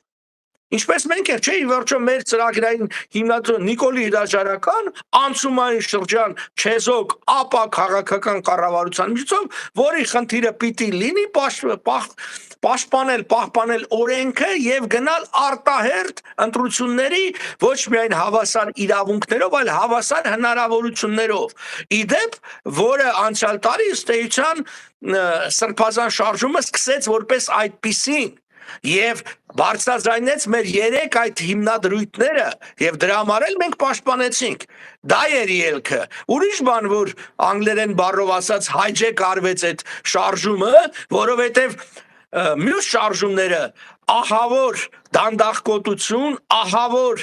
քաղաքական կարճատեսություն ցուցաբերեցին եւ թողեցին որ այդ շարժումը հեծնեն այլ ուժեր զանազան ականջները երևացող ուժեր եւ մաններ բայց ասել Մոսկվայի ականջներն են երևում բայց հետաքրքիր նույն մարդիկ նույն ուժերը այսօր ճիշտ են անում պաշտպանում են վեապարին բայց ինչա վեապարի հետևում Մոսկվայի ականջները չեն երևում բայց չեն պաշտպանում վեապարին Այս ամբողջ հարցը սա ցույց է տալիս որ մարդիկ չեն կարողանում ճիշտ կողմնորոշվել բայց իրանց սխալը փորձում են որպես չգիտեմ ինչ որ վերջին ճշմարտություն ներկայացնել այո Պարոն Պապյան հարց տվողը ուրեմն նորից վերադառնալով եկեղեցու թեմային ասում է որ սա եկեղեցու դեմ կատարվողը գլոբալիստների թելադրանքով է եւ եվրոպական կան մարդիկ, որ ռուսակ գործողությունները որակում են որպես այդ երկրների գլոբալիստները մեղավոր են եւ հայ եկեղեցու հարձակման համար եւ գլոբալիստներն են թելադրել այս ռուս-ուկրաինական պատերազմը եւ Գազայի այս ամբողջը Հայաստանի Իսկ իրենք գոնե բացատրում են գլոբալիստնովա ընդհանրապես գլոբալիստնովա որ մեղադրում են էլի հասկանանք Ում տեսքով հանդես գալիս ով է որտեվ առաջի գլոբալիստը որին ես ճանաչում եմ լսել եմ անձամբ չեմ ճան դա Հիսուս Քրիստոսն է որը եկավ ասես չկա Հելեն չկա մյուս էթանոսը մենք բանը քրիստոնեությունը առաջին գլոբալիստական շարժումն է Պողոս Առաքյալին ուղարկած թղթերի մեջ Հիսուս Քրիստոսը բարձ դրել է Ախր այդ չի կարելի անհեթեթ նման բաներ այսինքն վերացական պնդել որը ակնհայտորեն նույն KGB-ի կուտն է որտեվ գլոբալիստ ասելով իրեն չգիտեմ ես զարմացած եմ ես մարդու հետ եմ վիճել Լոս Անջելեսում որ էլ այդ նույն գլոբալ ասում եմ լսի դու աշխարհի ամենագլոբալիստական քաղաքում նստած ես կապել ես գլոբալիստական խորհրդանիշը, այդ ձեր փողկապը որ կա, դա գլոբալիզմի նշանն է, դա խաչի նշանն է, դա խաչի այլափոխված տարբերակն է, երբ որ իրանք կապում էին այսպես խաչի նման, հետո մի քիչ փոխվեց ձևը եւ այլն։ Այսինքն, երբ խոսում նայեք, կան հստակ շահեր, հայ եկեղեցու, կրկնում ենք, ասեցինք, ում է խանգարում հայ եկեղեցին, թուրքին, ադրբեջանցին, ռուսին, իրանք էլ կոնկրետ կանգնած են դրա հետևում։ Նման բանը կեղծ գլոբալիզմ KGB-ի կուտն է, որպեսզի թուրքից, ադրբեջանցուց ու ռուսի վրայից հանեն մեղավորությունը։ Ինչ որ վերացական գլոբալիզմ, ինչ որ վերացական արևմուտք, ինչ որ վերացական քերուկնիկ եւ այլն, չէ, այտենց բան չկա։ Կա հստակ պետություններ, հստակ իրենց շահերով, որովհետև միակ ուժը այսօր, որ այս եւ հարցումներն ցույց են տալիս, որ կարող է ձեռնոց նետել, կազմակերպել ժողովրդին նույն Նիկոլ Փաշյանի վարչախմբի մեջ, դա հայոց եկեղեցին է։ Հարցումները ցույց են տալիս, որ 70 եւ ավել տոկոս Հայաստանի ժողովուրդը վստահում է եկեղեցուն եմ ասում, ոչ թե կաթողիկոսին եւ նրա բյուրոկրատներին։ Իսկ Նիկոլ Փաշինյանի ամենաբարձր ցուցանիշը 17-ից չի անցնում, երբ որ անգամ հարցումը կատարվում է պետական պաշտոնյանում։ Բնական է, այդ հարցումը երբ որ հրապարակվեց, ես իմ համար ակնհայտ էր, որ հաջորդ հարվածը լինելու է եկեղեցուն, այսինքն կա արտաքին շահագրգռություն եւ կա անձնավ ՔՊ-ի շահագրգռություն։ Բոլոր այն ուժերը, որոնք ինչ որ իրենց իշխանության համար վտանգ են ներկայացնում, դրա թեպել անում են։ Իսկ այստեղ կրկնում եմ, լղոզելով պատասխանատվությունը ինչ որ գլոբալիստների վրա, ջուր են լցնում Թուրքի, ադրբեջանցի, ռուսի ու Նիկոլ Փաշինյանի ջրաղացին։ Այո։ Պարոն Պապյան, դուք անընդհատ պնդում եք, չգիտես ինչի, որ ԱՄՆ-ը պետք է մեծ ու հզոր Հայաստան։ Հիմա տեսնելով, որ Հայաստանը վերանում է, դուք էլի նույն բանն եք պնդում, եւ եթե նույնիսկ Բևերին հաջողվի գալ իշխանության ու փրկել Հայաստանը, ինչու եք կարծում, որ ՌԴ ազդեցությունը Հայաստանում վերացնելու դեպքում ԱՄՆ-ը պետք է հզորացնի ու մեծացնի Հայաստանը, պատասխանելով հարաբերությունները Թուրքիայի եւ Ադրբեջանի հետ, այլ ոչ թե Հայաստանը պայի թույլ ու կառավարելի։ Շնորհակալ եմ։ Խնդրեմ։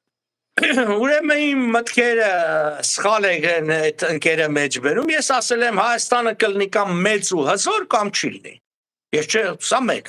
սա հստակ, այո, չի լինի Հայաստանը այս սահմաններով, այս վիճակը պարզապես չի կարող գոյատևել։ Նման գոյությունը անհամատեղելի է կյանքի հետ, ինչպես բժշկական ձևակերպումներն է արվում։ Սա մեկ։ Մյուսը, ինչու Ամերիկան, ես էլ ասացի, Ամերիկան միակ երկիրն է, որ ունի կարողություն, որևէ այլ երկրից չկա, այդ թվում նաև Ֆրանսիան, որ կարողանա կրկնակի զսպման քաղաքականություն իրականացնի, զսպի Թուրքիային եւ զսպի Ռուսաստանին։ Իսկ դաշնակից ընտրելից պիտի առաջնորդվել երկու գործակցով, առաջինը կարողության արկայություն, երկրորդը քաղաքական կամքի։ Հաջորդը ինչու այդ բանը, ով ասեց, որ ես չեմ ասում, որ Ամերիկան ուզում է, ես ասում եմ մենք ամեն ինչ պիտի անենք, որ ուժենք։ Բա որ ես Վիլսոնյան ծրագիրը առաջ եմ քաշում, հիշում եմ հենց այդ է, խոսալու փոխարեն իրանք էլ պետք է, որտեվ Հայաստանի միակ փրկությունը Ամերիկան կանգնի Հայաստանի կողքին։ Էլ եմ ասել, կրկնում եմ, կկանգնի Ամերիկան Հայաստանի կողքին, Հայաստանը ապագա կունենա, չի կանգնի, չի ունենա։ Հիմա շահագրգռված չի, բա Ամերիկայի մեջ եք նստած, արեք այնց որ շահագրգռված լինի։ Առաջի հարցով էդ է ասում, Իսրայելը վստահ է, որ ամերիկյան քաղաքական, տնտեսական եւ այլն վերնախավը կստիպի իշխանություններին, որ կանգնի Իսրայելի կողքին։ Բա ինչ էր խանգարում հայերին նույն դիրք ունենալ, երբ որ հայերի ելակետային դիրքը ավելի հզոր է։ Իսրայելը ի վերջո եւ հрьяաները շատերի կողմից նույն Միացյալ Նահանգներում այսպես բացական ընկալում ունեն եւ ունեն գրերեք։ Իսկ հայերը որպես առաջի քրիստոնյա ազգ շատ դրական վերաբերմունքի էին արժանանում, հիմա էլ այդ հիմքերը կա։ Թող աշխատանք տանեն, թող, այսինքն մանր հարցերից վերանան, դառնան ավելի գործնական, թող միլիոններ չծախսեն նույն եկեղեցիների կառուցման վրա, 30-40 միլիոն, այլ աշխատանք տան, ի՞նչ է նշանակում։ Արա Պապյանը պիտի գա, սրանից նրանից փող խնդրելով 2011 թվականին տպի բերի հայտնաբերի եւ տպի իրավարար վճիռը։ Բա 100 տարի ինչ էի կանում։ Բա տպեիք այդ իրավարար վճիռը։ Բա թարգմանեք եւ մյուս հարցերը, սա է հարցը։ Հիմա եկել է Տրամպը, սա իրողություն է։ Կարաք Տրամպի այդ աշխատանք տանեք շրջապատել, որ կանգնի Հայաստանի կողքին։ Շատ լավ, որը մենք փորձում ենք անենք։ Եվ բավական հաջող եւ հիմա մեր այս լոբիստական նոր խմբով եւ այլն մենք անում ենք։ Կկարողանանք արդյունքի հասցնել, շատ լավ, չենք կարողանա։ Կողքից նայողները թող նաեւ իրենց մասնակցությունը բերեն։ Եվ առիթից օգտվելով ասում եմ, չեք մասնակցում, գոնե օգնեք նվիրատվություններով օգնեք բևեռի այս լոբիստական աշխատանքներին, գոնե այդ մարդիկ անեն, մենք անենք։ Եվ ուզում եմ այստեղ մի անգամ եւս հնչեցնել, որ այդ լոբիզմի գումարները գնում են լոբիզմի վրա, խորհրդի անդամներից որևէ մեկը դրանից որևէ ցենտ չի ստանում։ Մենք բոլորս մեր ամբողջ ժամանակը հնարավորությունը անվճար մեր հայրենիքին ենք տրամադրել եւ կարծում ենք, որ այո, մենք շատ բան ենք անում, բայց միևնույն է, դա այնքան չէ, որ ասենք համեմատենք սահմանի վրա կանգնած են երիտասարդին, որը իր կյանքը վտանգելով հայրենիք է պաշտպանում։ Ամեն դեպքում մենք մեր շահերը, մեր բարեկեցությունն ենք զոհում, բայց մեր ազատություն ենք վտանգի տակ դնում, որտեղ այս իշխանությունից շատ ման սպասելի է, բայց ամեն դեպքում մեր կյանքը չենք վտանգում։ Առերես գոնե այսպես բացահայտ չենք վտանգում։ Այո, համեցեք։ Արփապյան թեմայի հետ կապված իմ մոտ մի հատ հարց առաջացել է, երևի առիթ չի եղել շփվելուց կամ խոսել անեմ, ինձ զարմացրեց, ուղղակի շատ քիչ դեպքերում եմ ես զարմանում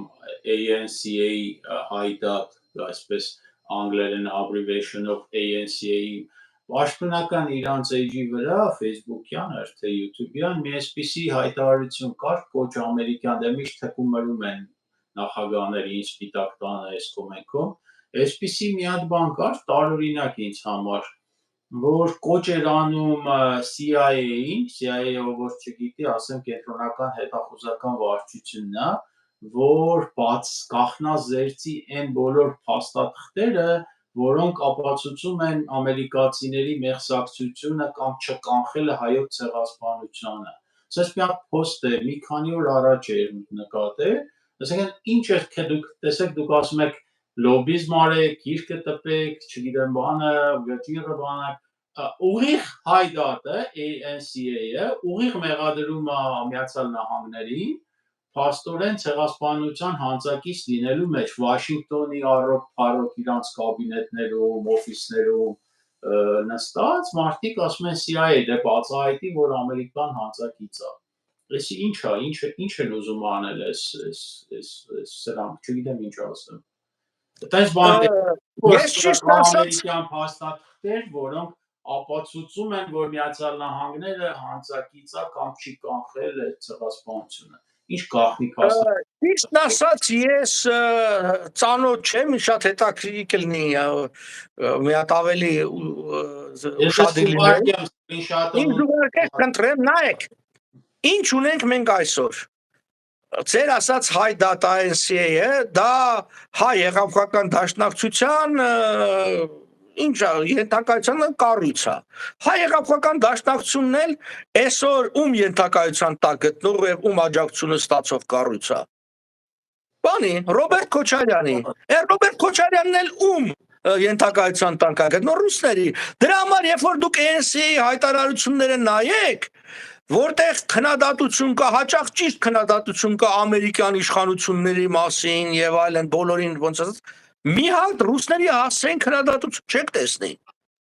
Այսօր այդ ամերիկյան կառույցը դարձել է ամենապրոռուսական կառույցներից մեկը եւ ես դա դիտարկում եմ այդ շրջանակում, որտեղ վերջի շրջանում շատերի ջանքերի, եթե նաեւ իմ ջանքերի եւ աշխատանքի շնորհիվ մարդկանց աչքը բացվում է եւ իրանք տեսնում են, որ Ամերիկան նույն ցեղասպանության տարիներին հսկայական աջակցություն է ցուցաբերել Հայաստանին։ Հիմա բնականաբար, քանի որ ամենազգայուն հարցը ցեղասպանությունն է, մեղադրել, որ ցեղասպանության մեղսակցություն ունի, վարկաբեկել Ամերիկան եւ ցավալի ակրկնում եմ, որ դա անում է ամերիկյան կառույցը ամերիկացիների փողերով։ Ամերիկաց, որտեղ այդ ամերիկայինը ամերիկացիներ են եւ այդ նվիրատությունն էլ պետության հաշվին է tax deductible է այդ ամբողջը գնում։ Սա անհետ վիճակ է։ Սուտ է նման բան չկա։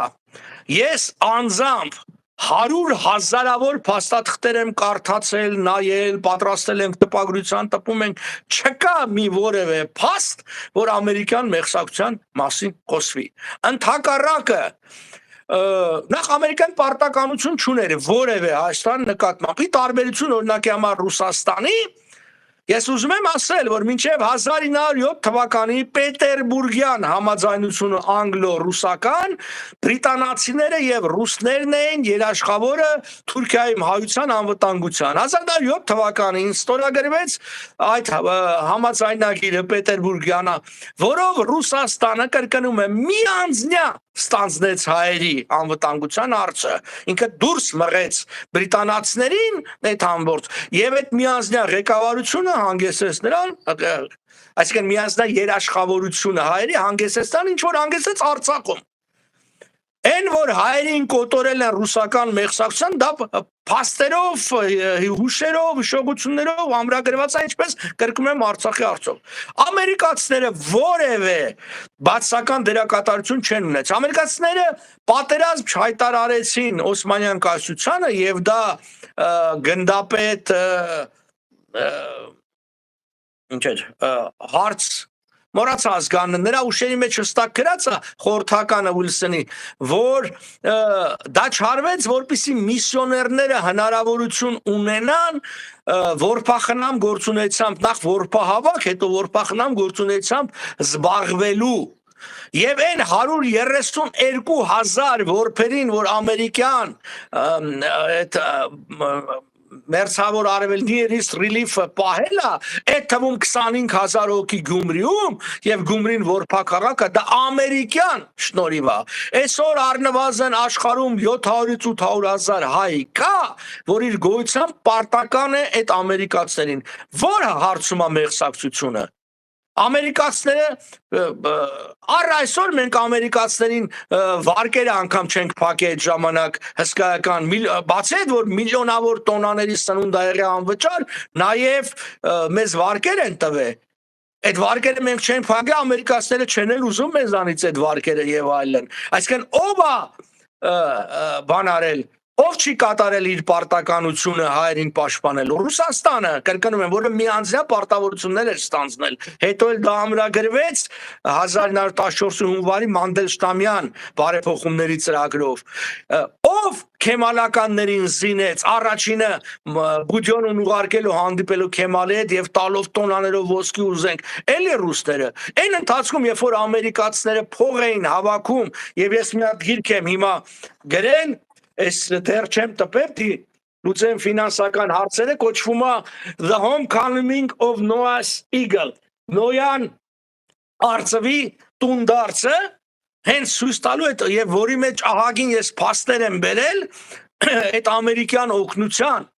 ամերիկյան լինի մարդասիրական օգնությունը, լինի այդ ամբողջ բանը, այդ ամբողջը ամերիկացիներ են արել, այսինքն ինչ մեղսակցության մասին կարող է խոսել։ Եթե իսկապես հայ դատի գրասենյակը նման հայտարարությամբ է հանդես եկել, խնդրեմ ինձ ուղարկեք, սա արդեն նշանակում է բացահայտորեն ծառայել Մոսկվայի շահերին եւ հանդես գալ սեփական պետության Միացյալ Նահանգների դեմ։ Այո։ Պարոն Պապյան, ես ANC-ի էջի բանը հունիսի 2-ին ես արդեն ուղարկեցի ձեզ հաղորդում։ Շնորհակալություն։ Նայեք հունիսի 2-ին այսպիսի բան են արել եւ ես տեղի ANC-ի գրասենյակին էլ հորդորում եմ, եթե իրանք որպես այսպես կարևոր ուղարկներից մեկը, եթե իրանք հակառակը կարող են ապացուցել եւ բարձել, ճշտել, որ Միացյալ Նահանգները երկու փաստով բերեն Երկու ասեն այս պատճառով եւ այս պատճառով ու մեղսակից է։ Ես ասում եմ, մեղսակից է Ռուսաստանը, որովհետեւ ստանձնելով միանձնյա պատասխանատվություն 1907 թվականի Պետերբուրգի անգլո-ռուսական պայմանագրով չի կատարել հայերի պաշտպանության հարցը 1, մեղսակից է, որ լքել է ռազմաճակատը գնացել է հայերին զինաթափելուց հետո լքել է 2, մեղսակից է, որովհետեւ հետ Եղեռնյան շրջանում զինել է ոսկի տվեց հատվեք հեմալականներին, որոնց վնասը պակաս չի եղել հայ ժողովրդի նկատմամբ, քան երիտուրքերի։ Այդ բոլորի մեջ իր դերն ունեցա, իսկ Տարասովը, ռուս գիտնական Տարասովը, այդ էլ կարելի է գտնել, բացի այդ ասում է, որ Էնվեր Փաշան եղել է ռուսական գործական եւ գործել է ռուսական հրահանգով, այն է հայաթափել այն տարածքը, որը պիտի Ռուսաստանը գրավեր եւ անցներ Ռուսաստանին, ռուսները իրենք չէին կարող ուղղակիորեն կոտորում էին ուրիշի ձեռքով, այսինքն նախ սպասում էին, որ հայերին կոտորեն տարածքները հայազրկվեն, ինչպես Արցախում եղավ, հետո գային այսպես հերոսաբար մեզ պաշտպանելու։ Այո, ամեցեք։ Նորից, եթե ունեք հակափաստարկներ, հարգելի ANC-ը, որ ձեր պաշտոնական էջում նման հայտարարություն եք անում, կենտրոնական հետախուզական վարչություն, եթե դիմում եք, նշանակում է դուք ունեք այդ փաստերը եւ փաստարկները, խնդրեմ, կարող եք եւ ստեղ Պարոն Կուրասյան, այդ իրանց պահանջը անհեթեթ է, որտեղ այդ բոլոր փաստաթղթերը գաղտնազերծված են վաղուց գարցնալ ես National Archives and Records Administration մտեք, այդ ամբողջ փաստաթղթերը ես ունեմ, որ ասում եմ 100,000-ավոր դրա վաղեմության ժամկետը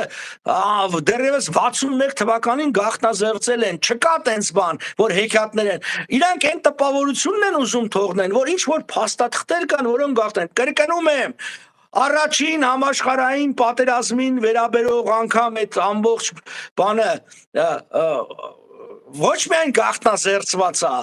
այլ բանը public domain-ի օրենք, այսինքն որ դուք կարող եք ազատորեն օգտագործել, 100 տարի է գործում։ Մենք հիմա 25 թվականն ենք, մինչև 1925 թվականի բոլոր փաստաթղթերը գաղտնազերծված են եւ ազատորեն կարող են օգտագործվել, որ նշանակված է ցեղասպանության շրջանն հաստատել։ Մոլորեցնում են եւ հազարավոր մարդիկ սրա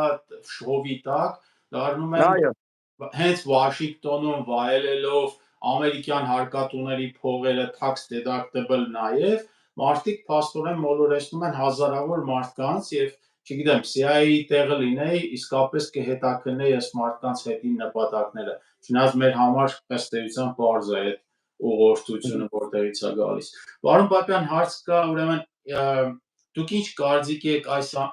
դուք եք կարծում որ փոքր Թուրանի ստեղծումը այլևս իրականություն է, ինչպես Տիգրան Ավագյանն է ասում, ամենայնևս դրան ոչ մի խոչընդոտ չկա, իսկ մեծ Թուրանը դեռ կարող է ստեղծվել եւ արդյոք սրանից չի բխում եկեղեցու հանդեպ կատարվողը եւ ոչ միայն այն ստացավ կայծակնային արագություն Թրամփի գալուց հետո, այսինքն մեղադրանք կա, որ Թրամփը նպաստում է մեծ Թուրանի կայացմանը եւ Տիգրան Ավագյանը ասել է, որ չգիտեմ ասել է, չի ասել որ փոքր Թուրանը արդեն կա, գնում է մեծ Թուրանի կառուցումը։ Խնդրեմ։ Ճիշտն ասած, ես փոքր Թուրանի կոնցեպտի մասին ծանոթ չեմ, որտեղ քաղաքագիտության մեջ նման հասկացություն չկա, որտեղ ցանկացած ձևակերպում ունի որոշակի էություն պատմական, չգիտեմ, քաղաքագիտական, թե ինչ նշանակում է։ Մեծ Թուրանի գաղափարը շատ պարզ էր, այսինքն թուրանական աշխարհին միավորել։ Փոքր Թուրանը, ես ճիշտ ասած չգիտեմ դա ինչ է նշանակում, եթե խոսքը գնում է Թուրքիայի մասին, Թուրքիան Դավութ Օղլուի, որտեղ մենք նաև տեսական հարցերը, չէ, քաղաքագիտության մեջ քննարկենք, 3 հարց ուներ, այսինքն Պան իսլամական, Թուրքիան որպես իսլամական երկրի առաջնորդ, հիմնական ուղղվածությունը դեպի այսպես հարավ եւ այլն, պան օսմանյան տարածքների միավորումը եւ պան թուրքական կամ պան թուրինական, որը Միջին Ասիա։ Եվ իրենք ըստ երեքը թեև մասնակիորեն դա այսպես համընկնում էր իրար հետ, բայց դա քանի որ տարբեր ուղղություններն են, օգտագործեն իրանց ինչ որ պետք է։ Այսինքն Թուրքիան այն որ այսօր նույն ռուսների նահանջի պատճառով շատ ավելի ազդեցիկ է հարավային Կովկասում եւ ավելի ազդեցիկ է դառնալու դա փաստ է։ Եթե փոքր Թուրանասլովետ են հասկանում, չգիտեմ, միգուցե բայց դա ելեմ ասում, դա մեր կանխատեսումն է եղել։ Նայեք մեր ելույթները, նայեք Վարուժան Ավետիսյանն էր հատկապես դրա մասին շատ խոսում, որ Ռուսաստանը այսօր ընթանում է հարավային Կովկասի հանձնման եւ ընդունման գործընթաց։ Ռուսաստանը հանձնում է հարավային Կովկասը Թուրքիային, Թուրքիան ընդունում է եւ մենք ասում ենք նույն Պեսկովը ինքը իր բերանով ասեց, որ մեզ համար նախընտրել են թուրքերը հարավային Կովկասում, քան ֆրանսիացիները։ Այսինքն դա որ ռուսական շահն է դրան պահանջում, ռուսներն էլ դրան նպաստում են։ Այսինքն եթե չեն կարող ռուսները հարավային Կովկասը պահել, ինչի Հայաստանը գնա ոնց ասած արևմուտքին այլևս որևէ ցանկություն չունենալով վերադառնալու ռուսական գիրկը, իսկ այլ հանձնել թուրքերին, որոնք կճնշեն, կհալածեն, կբռնաբարեն հայերին եւ հայերը սիրով վատի եւ վատագույնի մեջ ընտրություն կատարելով ռուսական գերկի մասին կերազեն, ինչպես արվել է դարեր շարունակ հրահրել նույն Թուրքիայում հակահայկական տրամադրություններ այդ առաջ ու հետ գնալով ամբողջ 19-րդ դարում, որպեսզի հայերին կոտորեն, իրենք էլ հանդես գան փրկիչնել, որպեսզի հայը ասի ճիշտ է Ռուսաստանն էլ մի բան չի,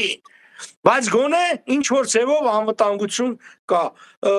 Ամեն մի երկիր ձգտում է իր ազդեցության հզորացման, Թուրքիան այսօր դա անում է։ Իսկ ինչ վերաբերում է Թրամփի գալով եւ այլն, Էլ եմ ասում, երկու փաստ բերեն ես հասկանամ։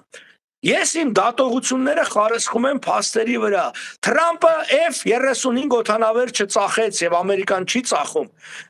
բանին, Թուրքիային։ Մարդու իրավունքները բառացիորեն վերջերս չէ՞ էլի կոնգրեսում քննարկումներ էր գնում, դատապարտումներ էր գնում մարդու իրավունքների ոտնահարման մասին, հենց բուն Թուրքիայի տարածքում եւ այլն։ Ուրեմն դրա հակադարձող բան թող բերեն, ասեն այս ելնելով Ամերիկայի այսինչ քայլերից մենք ասում ենք Ամերիկան խրախուսում է մեծ Թուրանի ստեղծումը։ Ես նման փաստերի ծանոթ չեմ։ Պարոն Պապյան, այստեղ մի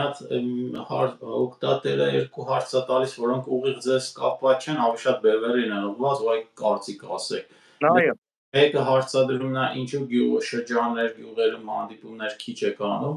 չէ որ նրանք կարող են ձեզ օգնել, եթե իշխանության գաք, այս երբ կա X պահը, մեկը այս հանդիպումներից է, ոնց որ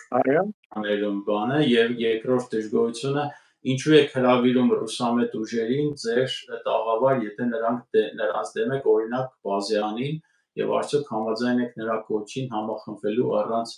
մեծությունների նայելու իշխանապողության նպատակով, այսինքն մեկը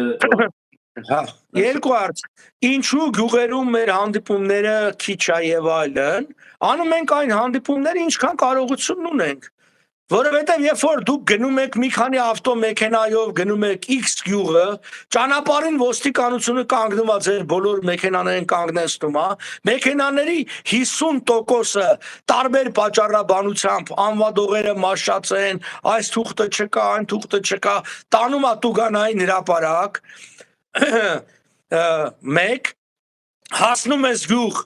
գյուղում բոլորին նախազգուշացրել են չհամարձակվեք որևէ մեկդ գնաք հանդիպման, որովհետև բոլորիդ գործից կհանենք, որովհետև չգիտեմ, այս ճնշումը, այն ճնշումը կամ ձեր գյուղը, այ մենք հիմա ասֆալտապատելու ենք եւ ջրագիծ ենք քաշելու, չենք քաշի եւ այլն։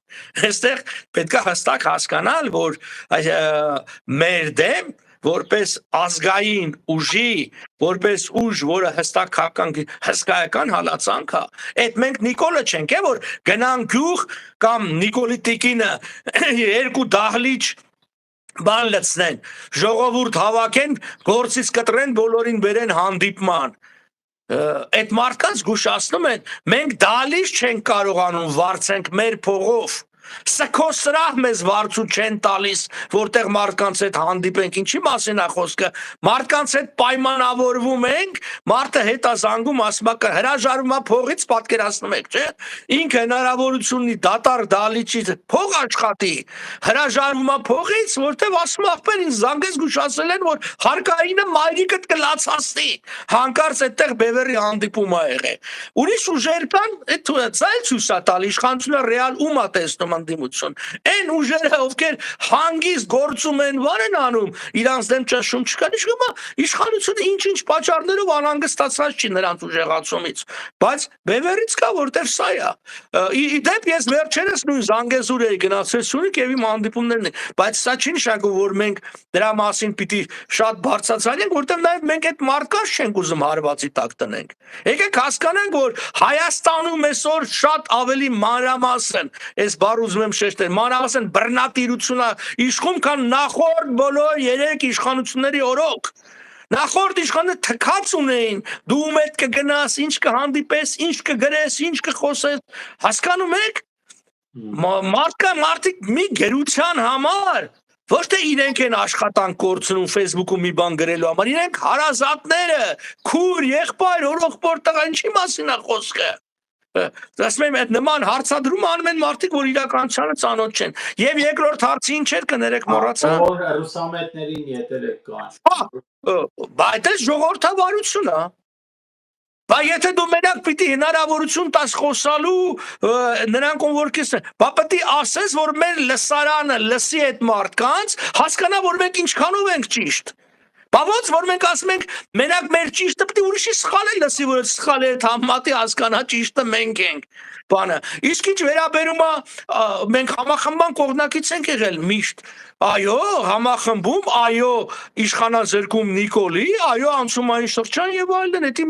մեր ծրագիրն է, այսինքն, եթե մենք միայն պիտի համախմբենք նրանց հետ, ում հետ 100%-անոց ըմբռնում ունենք, այդ Հայաստանի դաշտում ձև ու ժուր է։ Այդ նրանք կհամախմբվենք, ուրեմն մենք պետք է համախմբվենք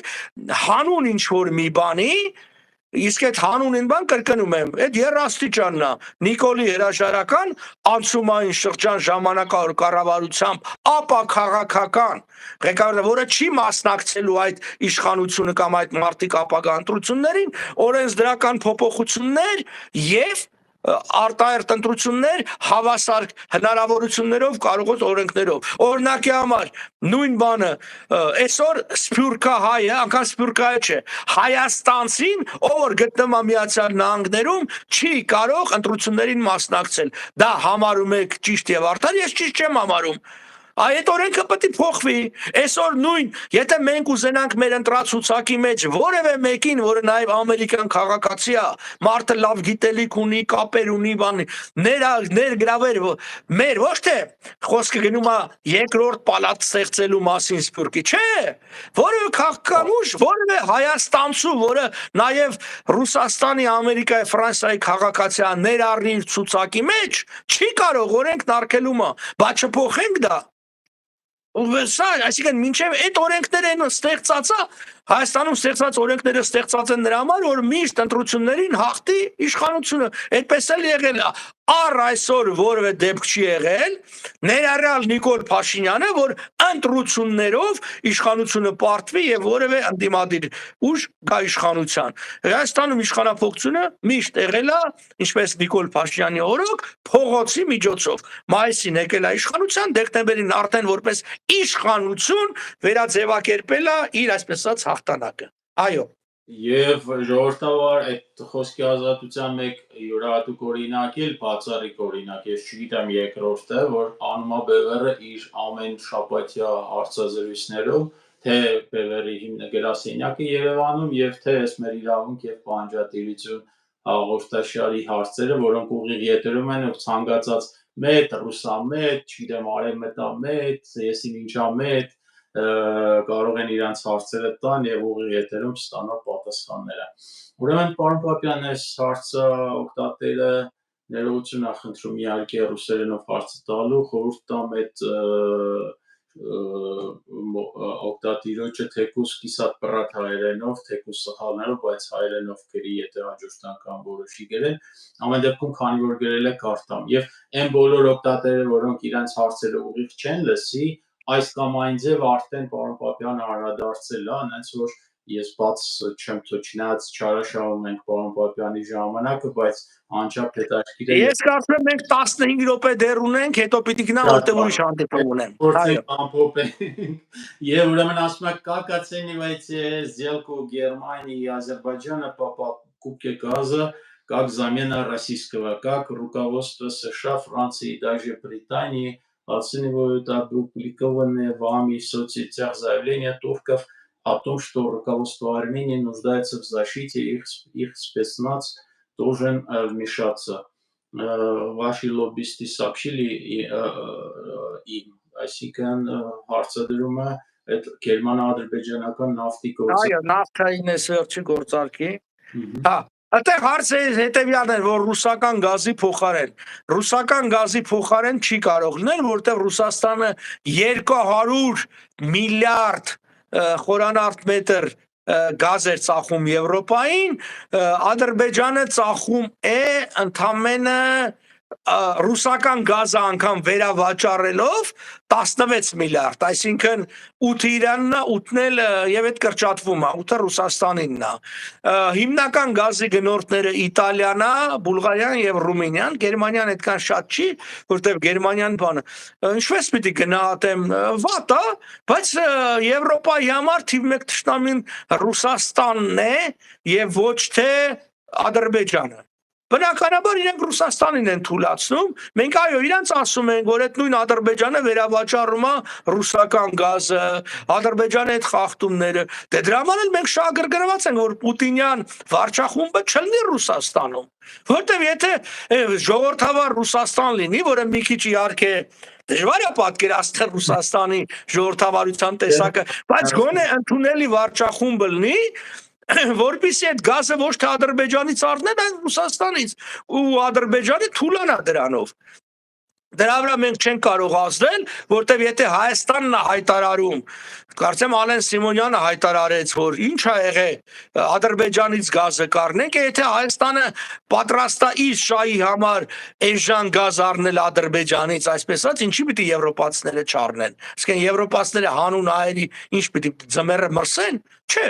Նախ Հայաստանը պիտի ցույց տա, որ ինքը պատրաստ է իր գաղափարը վերդասել իր Են էլ իր չէ, մի խումբ այսպես կոչված բիզնեսմենների շահերից եւ բանլի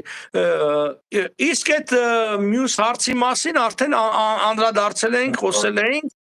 Այստեղ մի հատ հարց կա այդ 180 քառակուսի կիլոմետր տարածք հանձնելու մասին, որը կարծես հերկվել է, չգիտեմ, դրան էլ պետք չի կարծես անդրադառնալ, բայց Նիկոլին մնա եւ այդ խունտային մնա, ձեր ասած 10,000-ն էլ շատ կդիտեն Հայաստանի համար։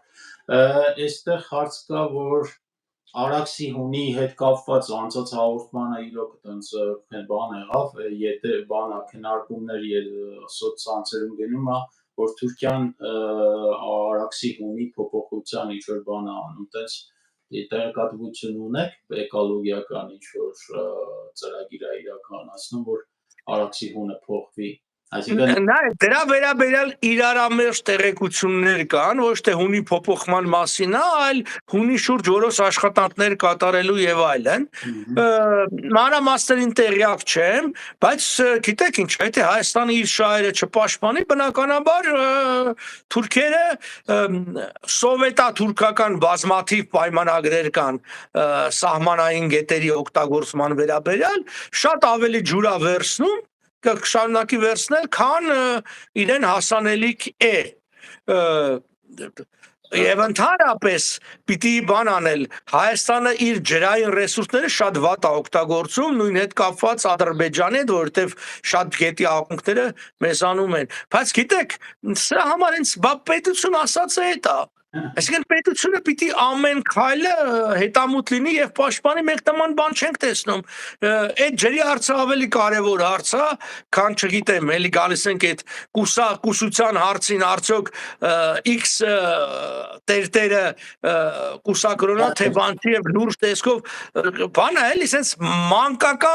մանկամիտ ինչ որ բաների տպավորություն է թողնում։ Կարգարկում եմ, սա եկեղեցու բանը չի, էլի բարեփոխման խնդիրը չի, եկեղեցին բարեփոխման կարիք ունի։ Դուք գիտեք, որ մեր եկեղեցին առ այսօր առաջնորդվում է 1836 թվականի ցարական Ռուսաստանի պոլոժենիայով։ Դա է, այսինքն մի որոշ բարեփոխումներ եղել են մասնակի, բայց արմատական առումով գալիս է դեր ցարական Ռուսաստանի բնականաբար պիտի դրվի, պիտի փոփոխվի, միգուցե պիտի վերատեսության ենթարկվի ընդհանրապես կուսակրոնության հարցը եւ այլն, բայց կրկնում եմ, այս ձևով եւ այս անձի կողմից սա անընդունելի է։ Այո։ Չէ կարծում, այստեղ ճշգրտող մի բան ասեմ, չէ կարծում, որ Հայաստանը միակ փրկությունը ԱՄՆ կողմից ուղիղ կառավարման տակ դրվելն է, ինչպես պարոն Գասպարյանն է երբեմն ասում։ Ասեմ, որ ապատեղեկացված եք, պարոն Գասպարյանը երբեք նման բան չէր կարող ասել, վստահաբար եմ ասում, առանց ինչ-որ բան ճշտելու, այս տեղեկությունը շատ լսեք պարոն Վայ Գասպարյանին, Արա Պապյանին եւ Բեվերի հաղորդումները հաստատ նման բան չեք հանդիպի։ Պարոն Պապյանի Ես այդ մի բան ասեմ, ես հիմա պատրաստում եմ մի փաստաթղթերի ժողովածու ամերիկյան մանդատի հարցը Հայաստանի նկատմամբ American Mandate over Armenia, այս գաղափարը վերաթարմացնելու համար, որ ամերիկան նման պարտավորություն եւ այլ, որտեվ գոյություն ունի ցանկացած գաղափարի վերազարթոնքի, այն որ ռուսներն ասում են ակտուալիզացիա վопроса։ Իհարկե ուղղակի դա կառավարում չի լինի, բայց բնականաբար ես հիշեցնեմ ձեզ, որ մեր որպես ազգային ժողովրդական բևեռ որպես կուսակցության հիմնադրույթներից մեկը ԱՄՆ-ի հետ ՆԱՏՕ-ի ոչ անդամ հիմնական դաշնակցի կարգավիճակի ստացումն է, որը որոշակի ռազմաքաղաքական Հովանի կապովի Հայաստանի գոյության համար։ Այո։ շատ լավ։ Այս դրա համար վստահաբար ասի որ լրիվ այլ բան է։ Չէ, մենք ունենք պաշտոնական ծրագիր հստակ գրված է։ Այո։ Ռազմավարական դաշնակցություն Միացյալ Նահանգների հետ պարոն Պապյանը անդրադարձավ սրան։ Ուրեմն պարոն Պապյանի ու Վարուժանի կերքերը երբ որտեղ կային վաճառվում, Երևանում կա ԿՊՎ-ի գրասենյակում կարող եք մենք սահմանափակ քանակով ունենք, այդ ժամանակ չկա դրան շատ անդրադառնալու, բայց պարոն Պապյանի կերքերից շատ սահմանափակ քանակի ունենք, կարող եք ստեղ եւ Վարուժան Ավետիսյանի Հայք նախագծի կերքերից էլ եւ Երևանում գրասենյակ եւ ստեղ ՊՎՌ-ի ամերիկյան հեռախոսահամարին կարող եք զանգել 24 ժամ պատասխանող կա եւ կարող եք մանրամասները տեղեկանալ, ստեղ ժամանակ դրա վրա չծախսենք։ Այստեղ հարցադրում կա երկար, այս կարճ ուղղակի ձևակերպեմ, դժգոհություն կա, որ Միացյալ Նահանգները ուզում է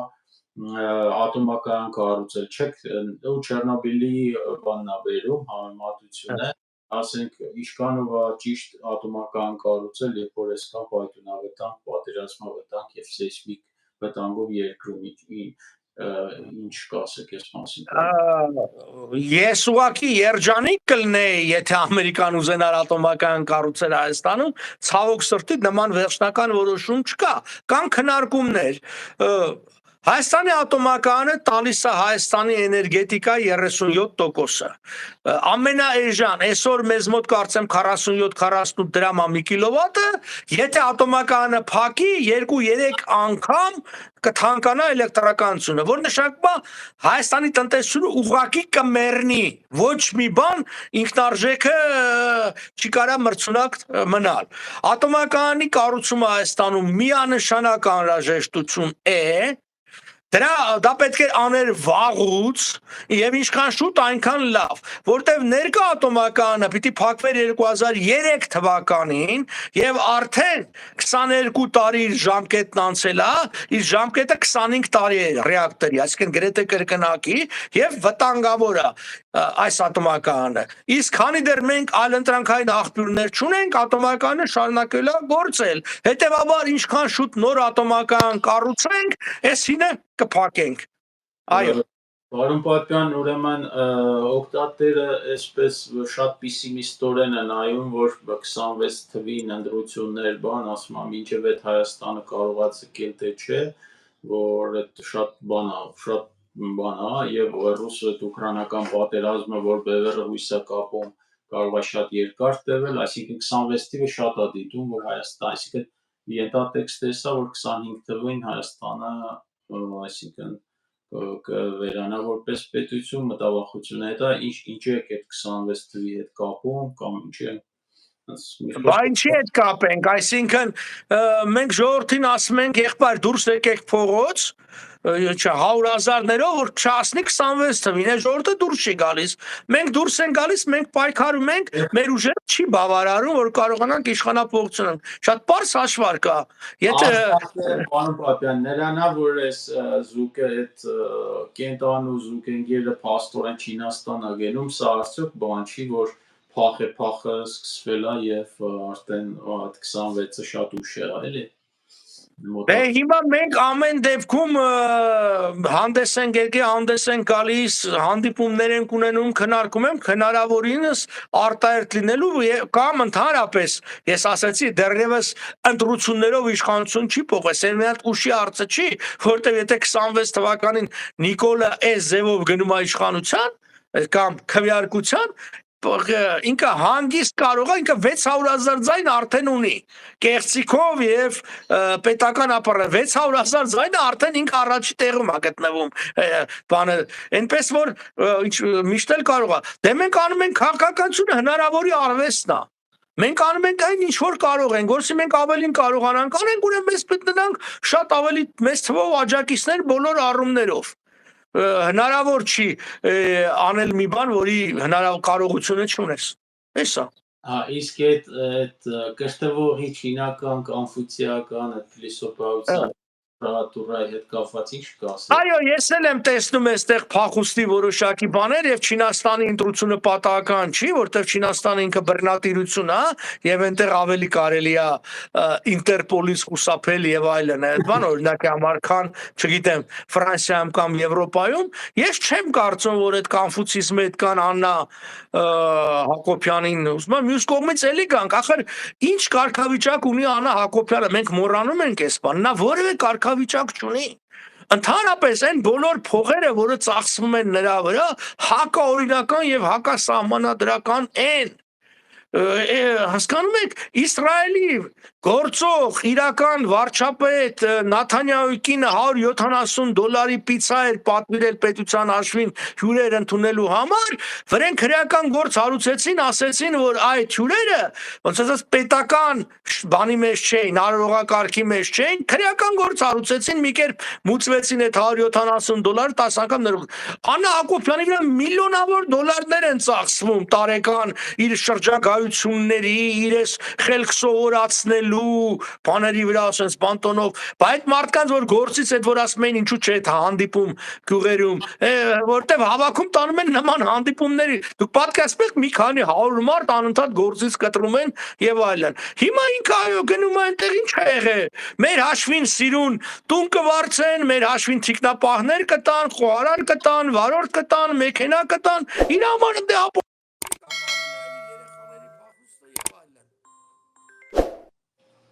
Այո։ Պարոն Պապյան, կոնֆուցիական տեսություն ուսումնասիրողին մաղթենք, որ չհասնի այդ օրը, որ դա ինա եւ հայտնվի Սովետաշենի համապատասխան բանտախցում եւ դա այդ ծախսերը եւ ստորագրողները եւ հատկապես վերահսկիչ պալատը այդ ատոմը Ջանջուղազյան, որ տես հանգիստ նայում այդ ամեն ինչը, ինքն էլ կհայտնվի Սովետաշենի բանտում ազգային իշխանություն ունենալու առաջի իսկ բայց դա հանցագործ մի կերպար է, որը հայտնվել է կառավարության շենքերում, օգտագործում է կառավարական միջոցները Հայաստանի հայ ժողովրդի հարկատուների փողերը եւ վարկյան առաջ Հայաստանի հարկատուները էլի կպահեն դրան, բայց մենակ մի պայմանով Սովետաշենի բանտում մինչև իր անողբերով անփարունակ Վախչյանի վերջի վարկյանը։ Եվ վերջի հարցը Պապյան ձեր ժամանակը անչափ կարևոր բան շատ երկար խլեցինք, երիքի առավոտ կանող բան արեցինք, ուրեմն վերջի հարցը խնդրեմ այս մասին այսպես ավելի բևեռի խորհրդի մոտեցումը ներկայացնենք։ Որն է բևեռի լճացման պատճառը։ Էջի բաժանորդների չավելացումը, փողոցային պայքարի չիրականացման եւ գյուղերի ժողովրդի չաշխատելու եւ հաջախակի հանդիպումների բացակայության, քանի որ նրանք ավելի համարձակ են եւ եթե լինի այլ անհավանական X պահը, նրանք կմիանան ձեզ, այսինքն մի կողմից անհավանական է համարում X պահը, հետո էլ ասում է, որ ես արդեն ասեցի ինչն է պատճառը, հալածանքը։ Մեր դեմ գործում է Բաքուն, մեր դեմ գործում է Մոսկվան, մեր դեմ գործում է Անկարան, մեր դեմ գործում է Երևանը Նիկոլ Փաշինյանով։ Այսինքն մեր դեմ հսկայական պետական ուժեր են գործում։ Մենք դատարաններից չենք հասցնում տուն գանք։ Հարյուրավոր մեր համախոհների նկատմամբ քրեական գործեր են ալուցված։ Տուգանքներ են, տուգանային հրապարակ մենք հազարավոր դոլարներ տուգանքներ ենք մուծում եւ այլն, ասենք ի՞նչն է պատճառը, հետա պատճառը։ Այսինքն այդ լճացումը ո՞րն է։ Հələ մի հատ փորձեք, երեկա ցույց արեք մի շաբաթը, որոնց ընթացքում 100 հոգի բերման ենթարկվի ամեն մի ցույցի ժամանակ։ Տեսնեմ քանի հոգի մարդ կուր, որ քաղաքական ուժն է կարողացել մեր չափ մարդ փողոց անել եւ այլն։ Այդ բնացած քաղաքական ուժերը որ նայում ես կամ խոսող գլուխնել են 1-2 հոգի կամ 4 հոգյանոց ինչ որ մի հատ ցույց են անում, մենք ինչ որ Մատվիենկոյի դեմ ենք 8 հոգի մարդ է, կամ էլ իշխանության փողերով պաստառներ են պատվիրել, մեր ամեն քայլի դեմ 10 հատ հակաքայլ է տեղի ունենում, այսինքն դուք երևի չեք պատկերացնում, մենք օկուպացիոն ռեժիմի տակ գործող ուժ ենք, այսինքն այդ նույնը ասել է, որ ինչի օրինակ համար օկուպացված Փարիզում, չգիտեմ, բավարար չափով, ասենք ընդդիմություն չկար, չէ, որտեղ գեստապոյի աշխատում, մեր դեմ էլ հայկական գեստապոն աշխատում մյուսների հետ միասին,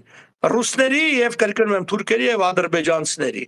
այո Եվս մեր հարգելի օգտատեր Մեխակին շնորհակալություն այս հարցի համար, շատ կարևոր է եւ կարաճան